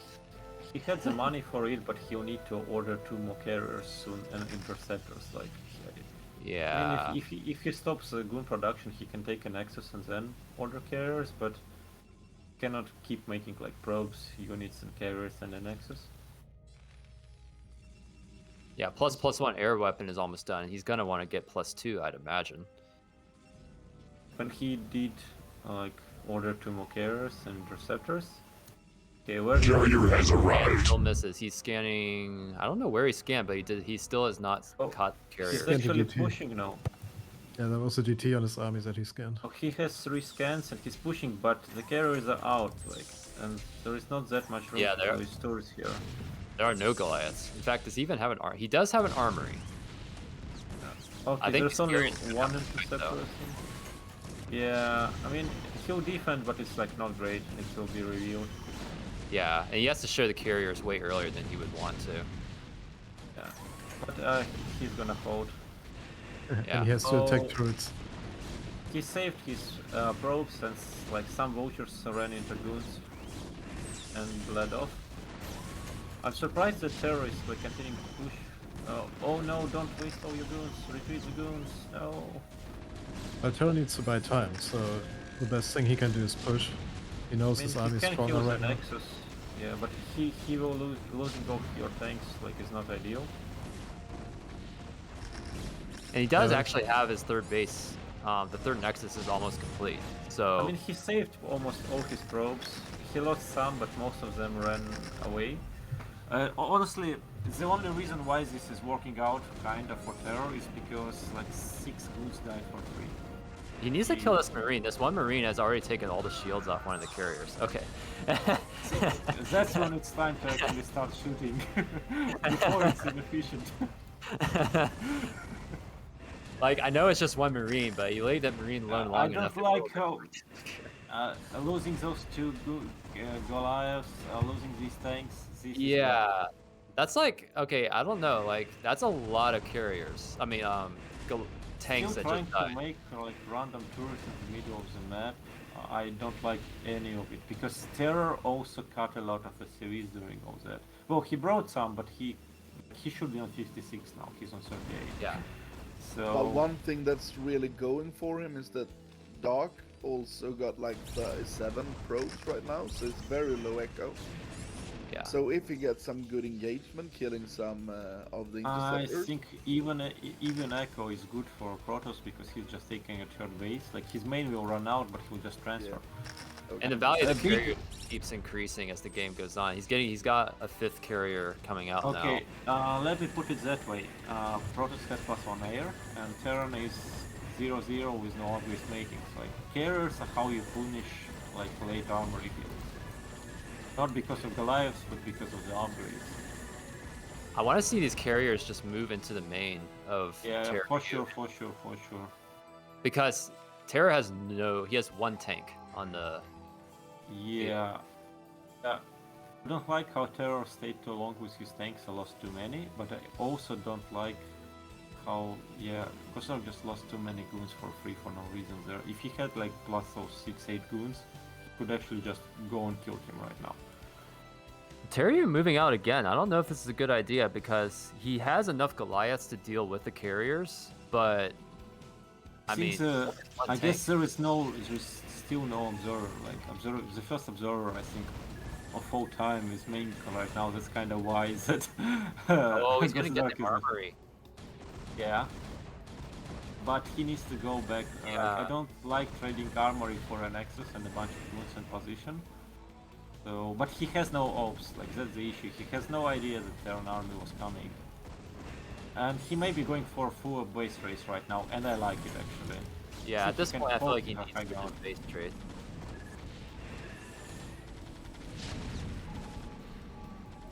Like, he's not even gonna kill the main for Gosudark.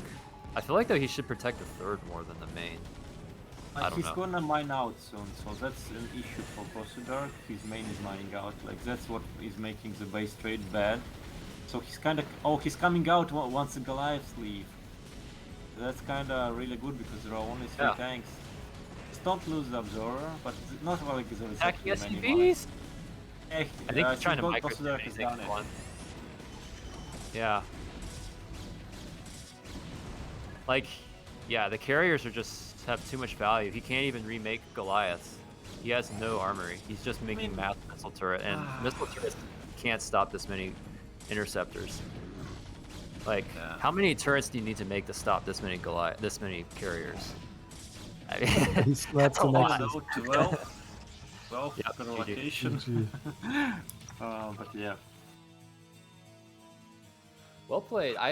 I feel like Gosudark misstepped a couple of times there, but I really like the strategy. I think he really capitalized on TerrorU just sacrificing, what was that, 15 tanks or something?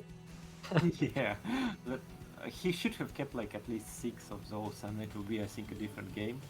Exactly. Like, he just pulled his back, just sniped the Nexus, pulled back, but he just kept committing to making turrets and trying to hold the position. Some Goliaths as well. Like, he reinforced with some Goliaths, and 2 died, and I think 1 or 2 didn't make them back home. it's like he actually had quite a few turrets, so he kinda could probably defend his bases. But a lack of upgrades was a big problem if you like try to look at a longer game. The carriers would keep getting stronger. Well, Kind of difficult. we're on 4-3 now, so our 7-2 predictions are already out the window. So I think one person predicted 6-3. I think that was who predicted 6-3? Yeah, that Indeed. was CRVT. But I'm sweating right now because I can totally see Gosudark taking at least 2 more games. So Yeah, I don't know. I really like the carrier play, so we'll see what he comes out with in game number 8 here. well. We have close spots Python. Yeah, All I'm right. just wondering, is it going to be 2-fact, 4-fact, or 6-fact? Or 6-fact with +1. I'm just not sure which one of them it will be. It's incredibly hard to stop a turn push on these positions. Yeah, LML's got it right. With these maps, anything can happen. Yeah, you never know. So out of all the matches we've seen tonight, I feel like Gosudark's best play has been in the sneaky tech switches, where he's gone for goon. Like, so we saw that one game where he went +1 air weapon to make it look like he was going goon range, and then just made a DT rush behind it and caught Terror off guard. And then we saw in the game we just watched where he went for DTs. But he actually went goon range, then DTs, and then just used the DTs to bait scan so he could pull 2-base carrier off. So I'm liking his sneaky plays here. Like I want to see Gosudark make a win out of a macro game, but I feel like his macro games have just not looked quite as strong as his sneaky ones. So I think he had a fine shot at Luna. Like, that was a disaster of a drop, and then it almost equalized.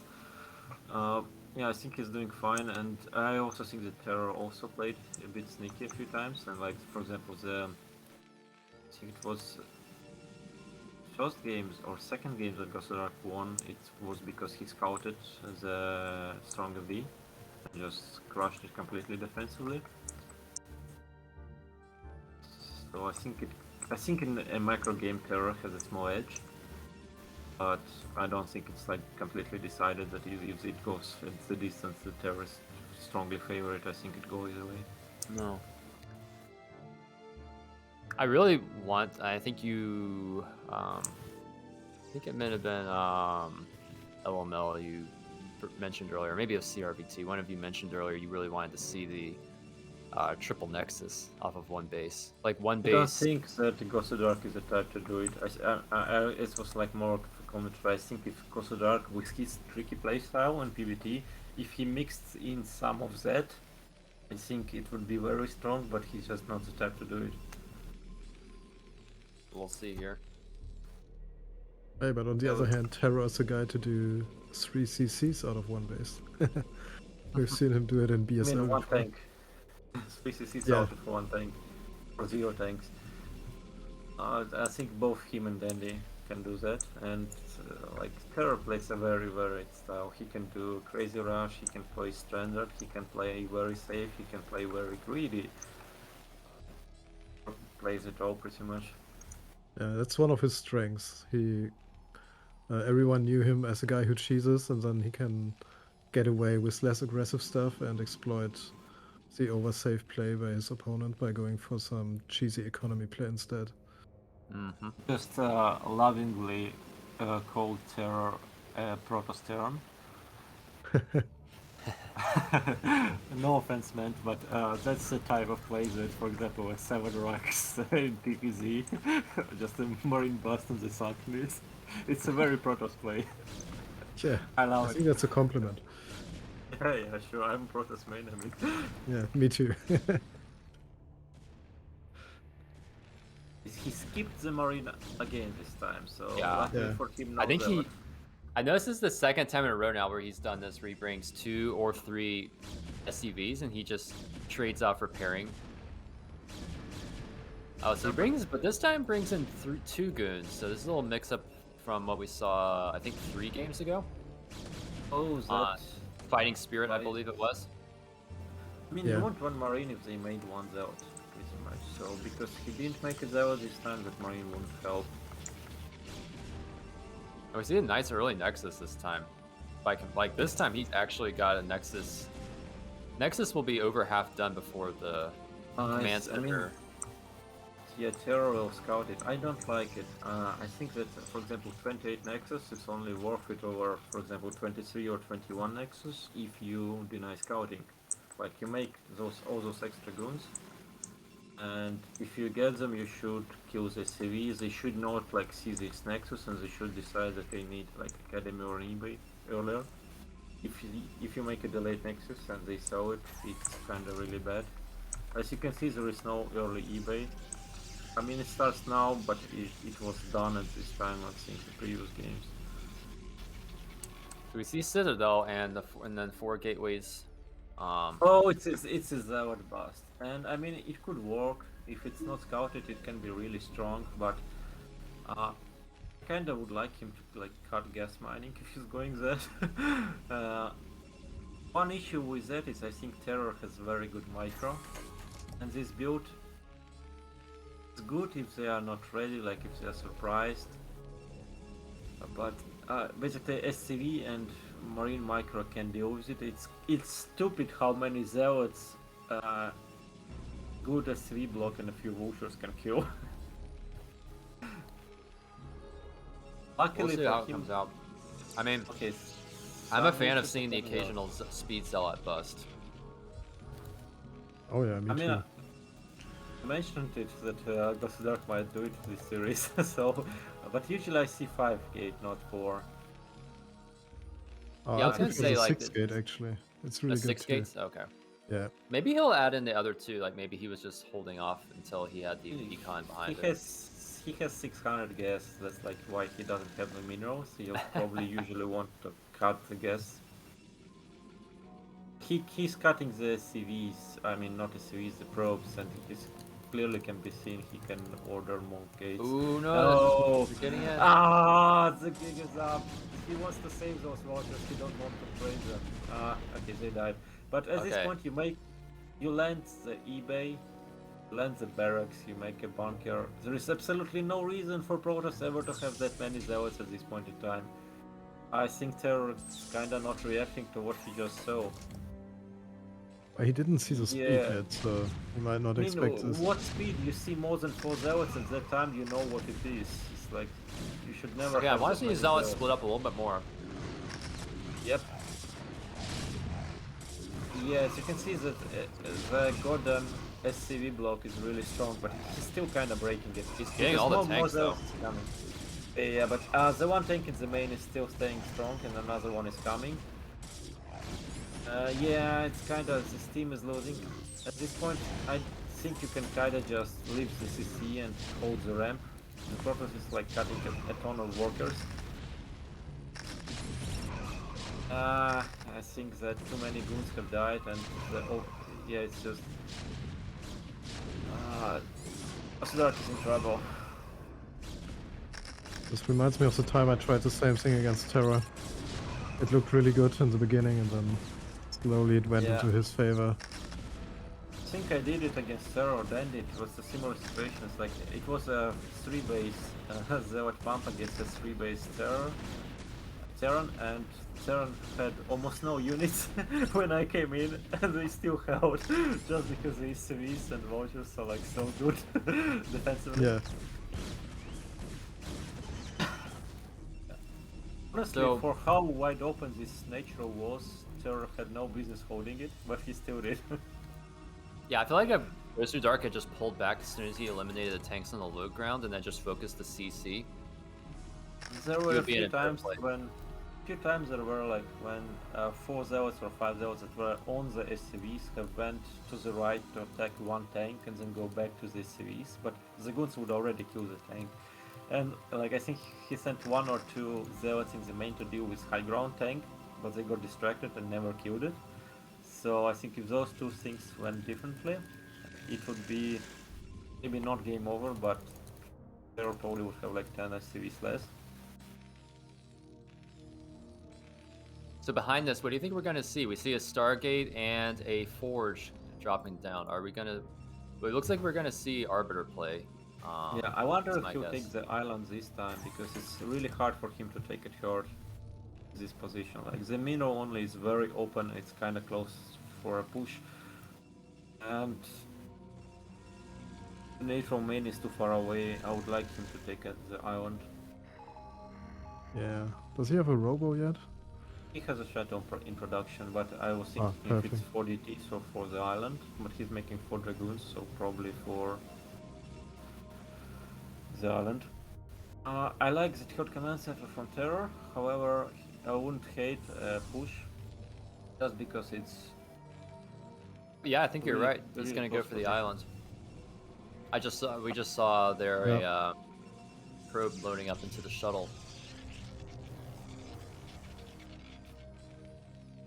Expect a strong 3 base push from Terror without many upgrades, but just mass factory.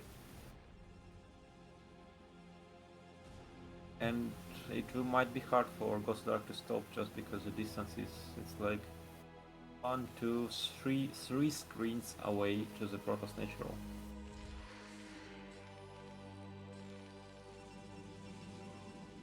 Could be double Stargate actually for Arbiters, because he's immediately taking the third gas. So the one issue with taking this island expansion, I feel, is that if Gosudark is ever forced inside of his natural, like, what options does he have to break out? Oh, Like, he would I still feel like it's have just a game third. over. I mean, it's kind of game over no matter what, unless the game goes to the point that he can take a neutral main. Like, if he took this Miro only, he would still be in trouble against the push if it reached him. I wonder if he's just gonna take both and then. I wouldn't be a great fan of it. Like, sure, you want to have 4 bases against a 3 base Terran, but if Terran is skipping upgrades and just getting factories, I mean, there's still no armory, no second gas, and then a CV card on top of that. I kind of expect a hard push, and for that you kind of want to produce on 3 bases with arbiters and just hold it. If you can take a 4th and survive after that, that would be great. But it would be difficult. Terror also scanned the top right island. So he knows Is he going it's to there. take this base? He might, but doing it on 4 gates it's scary, because he has Absorber, it shows that Terror is going for 6 factories. He should know there is no armory, no starport. So I think that taking this 4th in this situation is a mistake. One thing we know that is in Gosudark's favor is he does have Zealot speed, so I mean, if he drops down another 4 gates, do you think maybe there's a chance he can take a fight if this game goes on another 5 minutes or so? I think he's positioning his goons to defend from drops or something, and I just fear that soon, when the factories are done, the Terror is just going to push, and the army of Gosudark might not be entirely together, and like, No. it's 3 screens of distance for the Terran to push. If he covers 2 of them for free, it's like almost at the Protoss doorstep. How many gates are we at? We are very few gates. He's but still yeah, only still on 4 just gates, yeah. 4 gates. Yeah. Loading 900 minerals. The only good thing is that he at least kills these vultures, but it's just a 1 production round, and Terror is making turrets in the middle of the map. He's gonna push them. Yeah, but just your Yeah, tanks and it's sieging. very hard to handle I the would push cancel. with Oh, he's 4 adding the gates. cannons. Yeah, I would like cancel everything and drop down 6 more gates. I mean, he has an absorber over 7 factories done, and he's still on 4 gates. So this cannot work. You I just mean, get 1 over. he's getting up to 9 gateways now, but wait, Late. He has 4 goons since his main. The Terran covered quite a, not too much, but enough ground for free. Doesn't need to go forward too much. The 4th base is kinda, it's there, but it's not working. I think it was a mistake to take it. But yeah, Gosudark- overall, As well. yeah, Gosudark only has 1 Zealot right now. Like, I mean, it's +0 Terran army, and Gosudark has 2 arbiters, but he needs more stuff. He needs more army, he needs more gates, he needs more time, and this map doesn't give you much time. I think Gosudark just didn't look at the Terran base for couple of minutes, and then he looked, and it's 7 factories done. 8 factories, and then like, oh damn, I'm so screwed. Okay, 8 zealots in the protection. I mean, I've got to say, like, if Gosudark can get out a couple rounds of zealots from all these gateways, Yeah, it might be okay. He might be okay, yeah. He will have 2 stasises, but Terror will have enough time to like split his tanks, because he's not going to be coming in unsieged. He's going to be fully sieged and in position. So the time is running out, and I think this might be too early. Okay, he has 101 energy on his second arbiter, so that's why he's going probably. Oh, so he's not stasising where he needs to, but he probably will break it anyway. This is very there's a lot of mines though, and he doesn't have the observer. I think He needs to just pull back, wait for another round of zealots. Yeah, he's throwing away the goons. He needed 1 more round of zealots, and he probably was too late on the stasis. I think he could win this fight, but he stasis it when he lost most of his goons. Like at least half of them. It was too late. It like kill or stasis all the tanks. It's just he needed to do that to be faster. Well, that 6-3 prediction getting closer and closer to being reality here. We'll see if Gosudark can bring it back. I mean, this series is already a win for TerrorU, but if he can make it a 5-4, it's at least very, very competitive. He can still prove all of us wrong. All our predictions. Okay, I have no idea how this plays. It's an island map. I know Terror is probably pretty good on island maps. What I expect, I have no idea if Gosudark is. So how do you play an island map as Terran versus Protoss? What's the name of the map? Paradox. It's Paradox. Paradox. I've never seen this. I mean, I think it's like a Protoss Paradise, so if I knew that map was in the map pool, I would probably predict 5-4. Okay. So, I mean, it's an island map, and there is a crap ton of minerals, so it should be really good for Protoss. Like, So, it's not an... Yeah, against carrier then, is there like a timing you want to hit a Terran before carriers are out, or do you just try to go for some sort of like, I don't even know what is Terran endgame against carriers in the air? I wonder. I mean, I don't play island maps, and I don't watch games on island maps. Like, if I'm watching a stream and it's an island map, I'm just, oh, time to go take a nap. So I have no idea. But if I recall, you can go for a quick Goliath drop. You can do a lot of things. It depends on a bit on how the island map is. Is there's like an island map that you need to transport all the time? That can be harder. But if there is an island map where you can just drop and walk a bit, Goliath works versus carriers. Yeah, but this is not just any island map, it's Paradox. It's like a 14 mineral patch main, or like you can double expand here probably. This is a special kind of island map. Yeah. Maybe you can go for Wraith and try to deny something quick. I'm just wondering, is the other base on this map reachable by ground or not? Like, I'm just wondering if you open 2 Nexi or 3 Nexi. Like, that's my question. Oh, there's no base that you can reach. I mean, but you like, mean, are the double expand in your natural? like, is the natural reachable by ground or not? Like, that's my question. Yeah. Yeah, show us the map a bit. Okay, yeah, you can actually... Oh, this is crazy. Yeah, so I would probably open in a PvT on this map with like a triple Nex. Yeah, but what do you do if there's a really quick... if there is a really quick Goliath drop, then you're just dead. I'm not sure if I am. That's like the main issue. The factory takes a long time to build, so there's a starport, dropship, and travel time. Like you probably could get like 3 goons in time for a Goliath drop, and it's just funny. The answer is Nidus Canal. Yeah, you Again, transform it into StarCraft 2 and you do Knight. And you It's- switch your race to Zerg as well. I think this is probably like the most Protoss favorite map of them all. The competitive played maps, like this is probably the single most favorite map for Protoss. Well, I don't know about you guys, but I'm hoping to see some battle cruisers and some Valkyries. I don't even think Valkyries are good versus carriers, but Have to ask Vodio about that. I'm hoping to see something besides someone dying to a drop. I guess like Goliath Raid Valkyrie was the meta from Sparko and it kind of wrecked Protosses. So, but this is not Sparko once again. It's like mega high economy or a start for the Protoss because like on many old school Alan maps like Terran can make a command center and lift it. So over here it's just throw nexuses.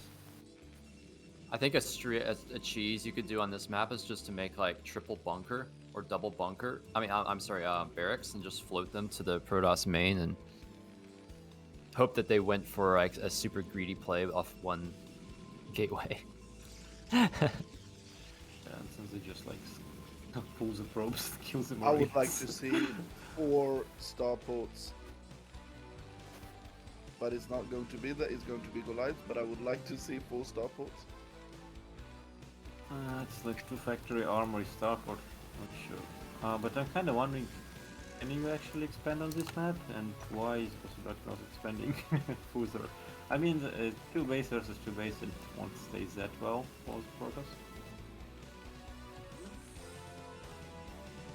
Kind of wonder, do you even need goon range? Yeah, I have no idea about LMS, but I would probably skip goon range. I would definitely get it in case you get dropped. I mean, he's probably going to go for a Reaver anyway, so... Feels like it has a lot of use, but do you need it this early? I don't know. Yeah, that's, like... I'm sure I would get it eventually, but I don't think so early. But against speed vultures, I feel like speed vultures are so hard to catch. Goon range just makes it a whole lot easier. True. Like, Scarabs are pretty good catching vultures, however. Still no expansion for Gosudark, so I'm not sure about that, but he's not missing too many probes. I'm really wondering, like, what's the path forward here? It's going air weapons. That's not a surprise. Yeah, and All right, he so started opening it double before Stargate. +1.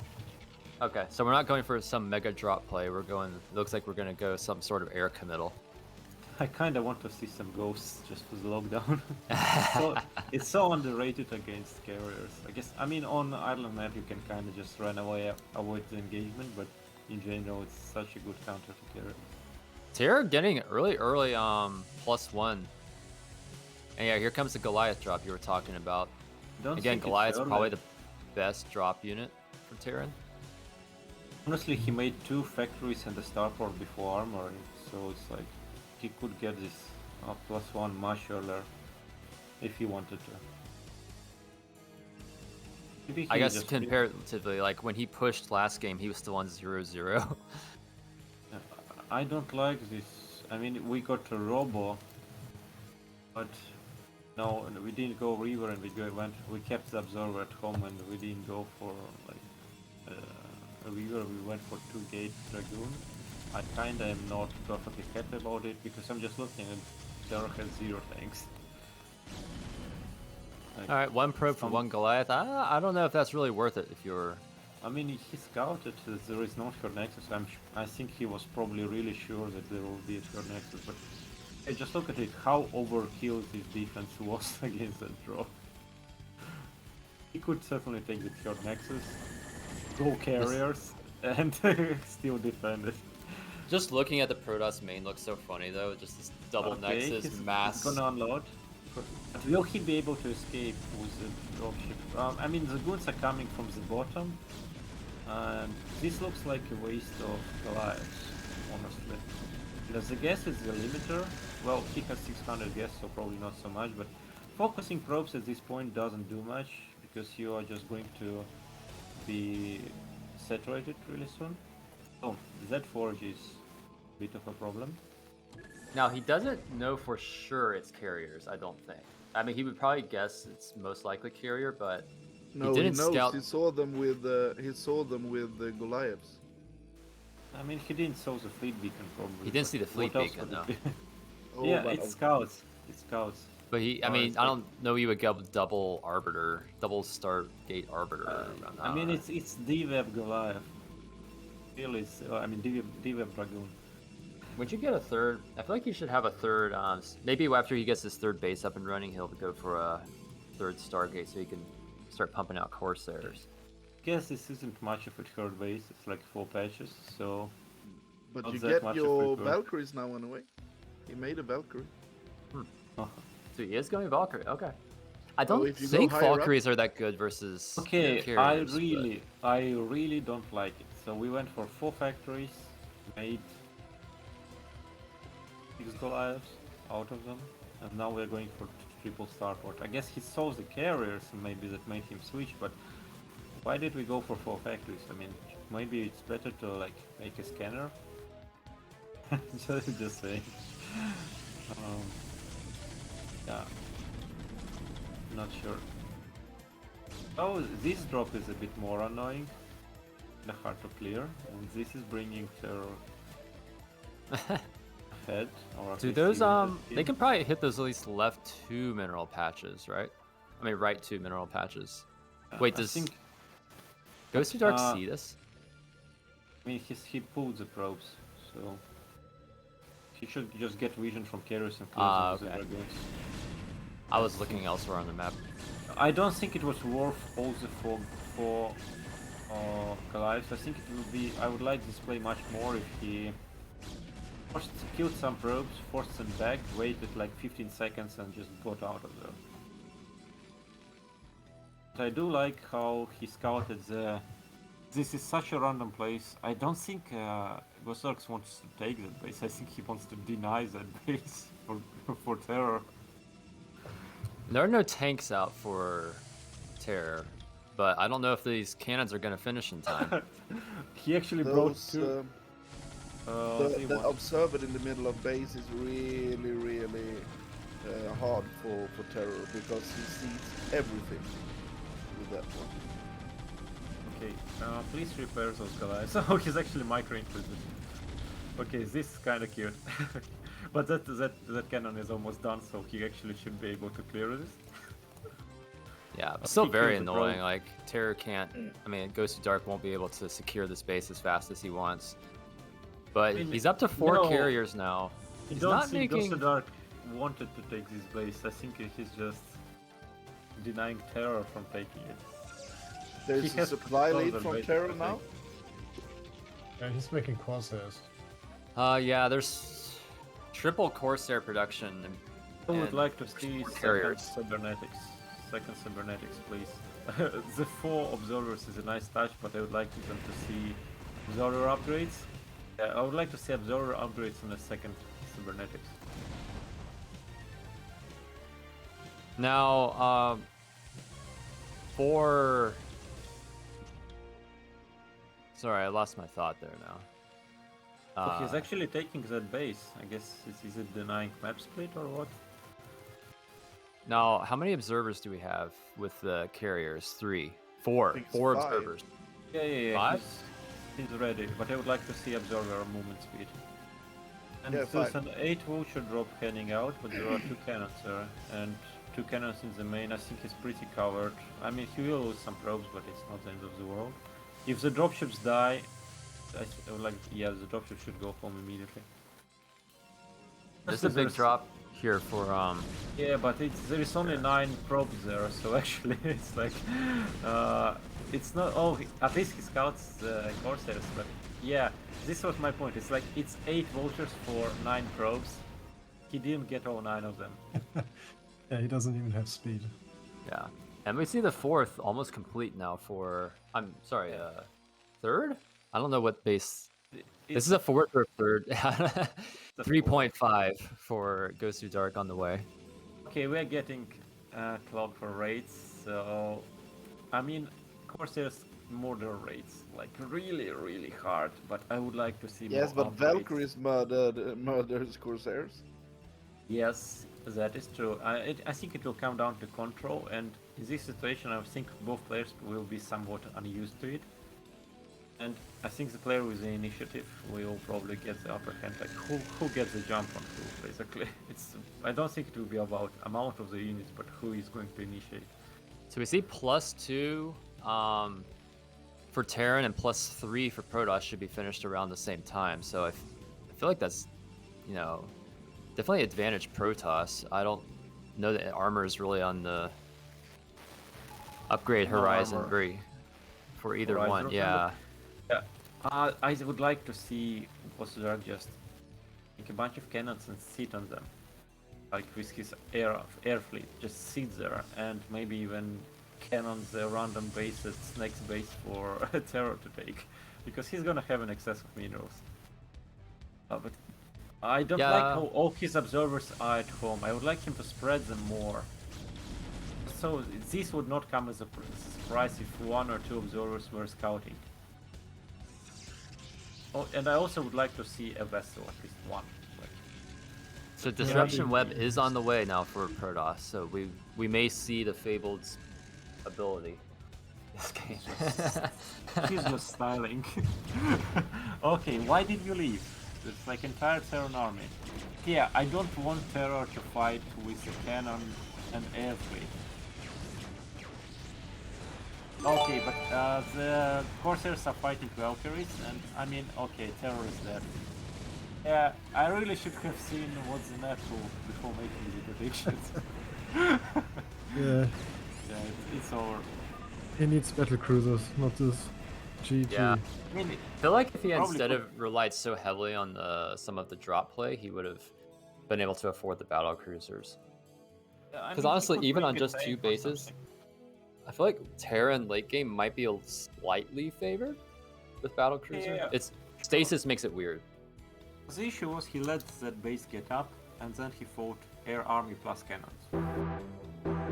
Yeah, like Wraiths, like okay, there's 5 cannons there. Let's go attack with Wraiths. Like,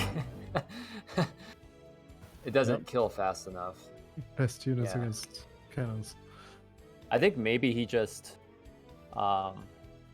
Oh, thanks for the gift tiers. But I think I think that the battle cruisers do give an option with Yamato against the carriers, but I think maybe Terra U just didn't want to go with some weird experimental game and was just trying to end it early before, you know, the other things to do. I would like to see like one vessel and another base from Terror, and then into battle cruisers maybe for the like as a siege to clear the cannons. So, something like that. But I think it. All right. Well, that ends the series to 4-5. So nobody got the predictions right. Much closer than I think we all expected Terra to win, which he did. But I mean, we didn't know the map pool either, and so that probably played a factor in as well. So well played, both though. I enjoyed those matches. I think there's a couple there that felt like bops where it's a little disappointing. But I think it was interesting series, interesting order choices and interactions that we don't see every day, and on the maps that we don't see every day. So it was really fun. Yeah, I enjoyed that too. So yeah, I'm hoping to see and also from our first series, Dewalt versus Sziky. I'd hope to see the oil fields map again. And some of our future show matches. Good showcase for the map because we had close spots like horizontally, vertically, and cross spots, and we had a situation where 12 Hedge was not scouted, was cross map against the gateway first, and got scouted on the first try. And each time Sziky tried to take a different third location. He tried to take the one in the middle only, and the natural. So it was like really varied for the map. Thanks again. Remember, just to follow up on some, we had some mic issues for Ox here, but he's been throwing in some announcements here. I'll just highlight here, like for example, all donations are going to the prize pool for foreign players. Also, there are some Thelio show matches coming up. SPX versus Kogit? Dewalt versus Gorinich. Machine versus Dragon. Striker versus Terror. Pitak versus Cloud. And Dandy versus Cross. So a lot of matches coming up here. Not sure yet on the map pool exactly. But yeah, any shout outs or promotions Yeah, I you can, would like I to can meet? have one. On Thursday, we will start BSL Pro League. Oh, sorry, Goose League. Pro League, of course, it's already going, but Goose League will start, and I will cast on Thursday, and Master Ray will cast on Tuesday. So Tuesdays and Thursdays will be Goose League, BSL. Awesome. Yeah, it will be really nice games. Yeah, I'll have to kind of like to go check those out too. Anyone else want to make some shout outs? I see we got all four of us have. BSL. Oh, I'm sorry. Go ahead. If we are already on the topic of BSL, then BSL Pro League every Saturday and Sunday, 6:30 p.m. Central European Time on 0PL's channel. Come and watch us. Yeah, I saw Zero drop in here, so yeah, go give that some support. I see all four of us have also been sharing in the chat. Our own Twitch streams are also being shared. So if you'd like, definitely check those out. Yeah, if you enjoy German Minecraft play, follow me. I mean, I've primarily become a Age of Empires 4 streamer at this point. So, but StarCraft is probably always going to be my favorite, even if I don't play it that much myself. I'm watching it, commentating it. Oh, a lot of fun. All right. Well, if nothing else, I think that's a wrap. Thanks for joining us. I think Ox here will choose who you would like to raid. But who do you guys want to raid? Master Ray just went live. Ah, yeah, he'd be a good. All right then. Thanks for joining us, guys. I believe our next series is coming up. I don't know exactly when, but be on the lookout for any. Be sure to follow us and join us next time. Yeah. Bye bye then. See you. Bye. See you. Bye.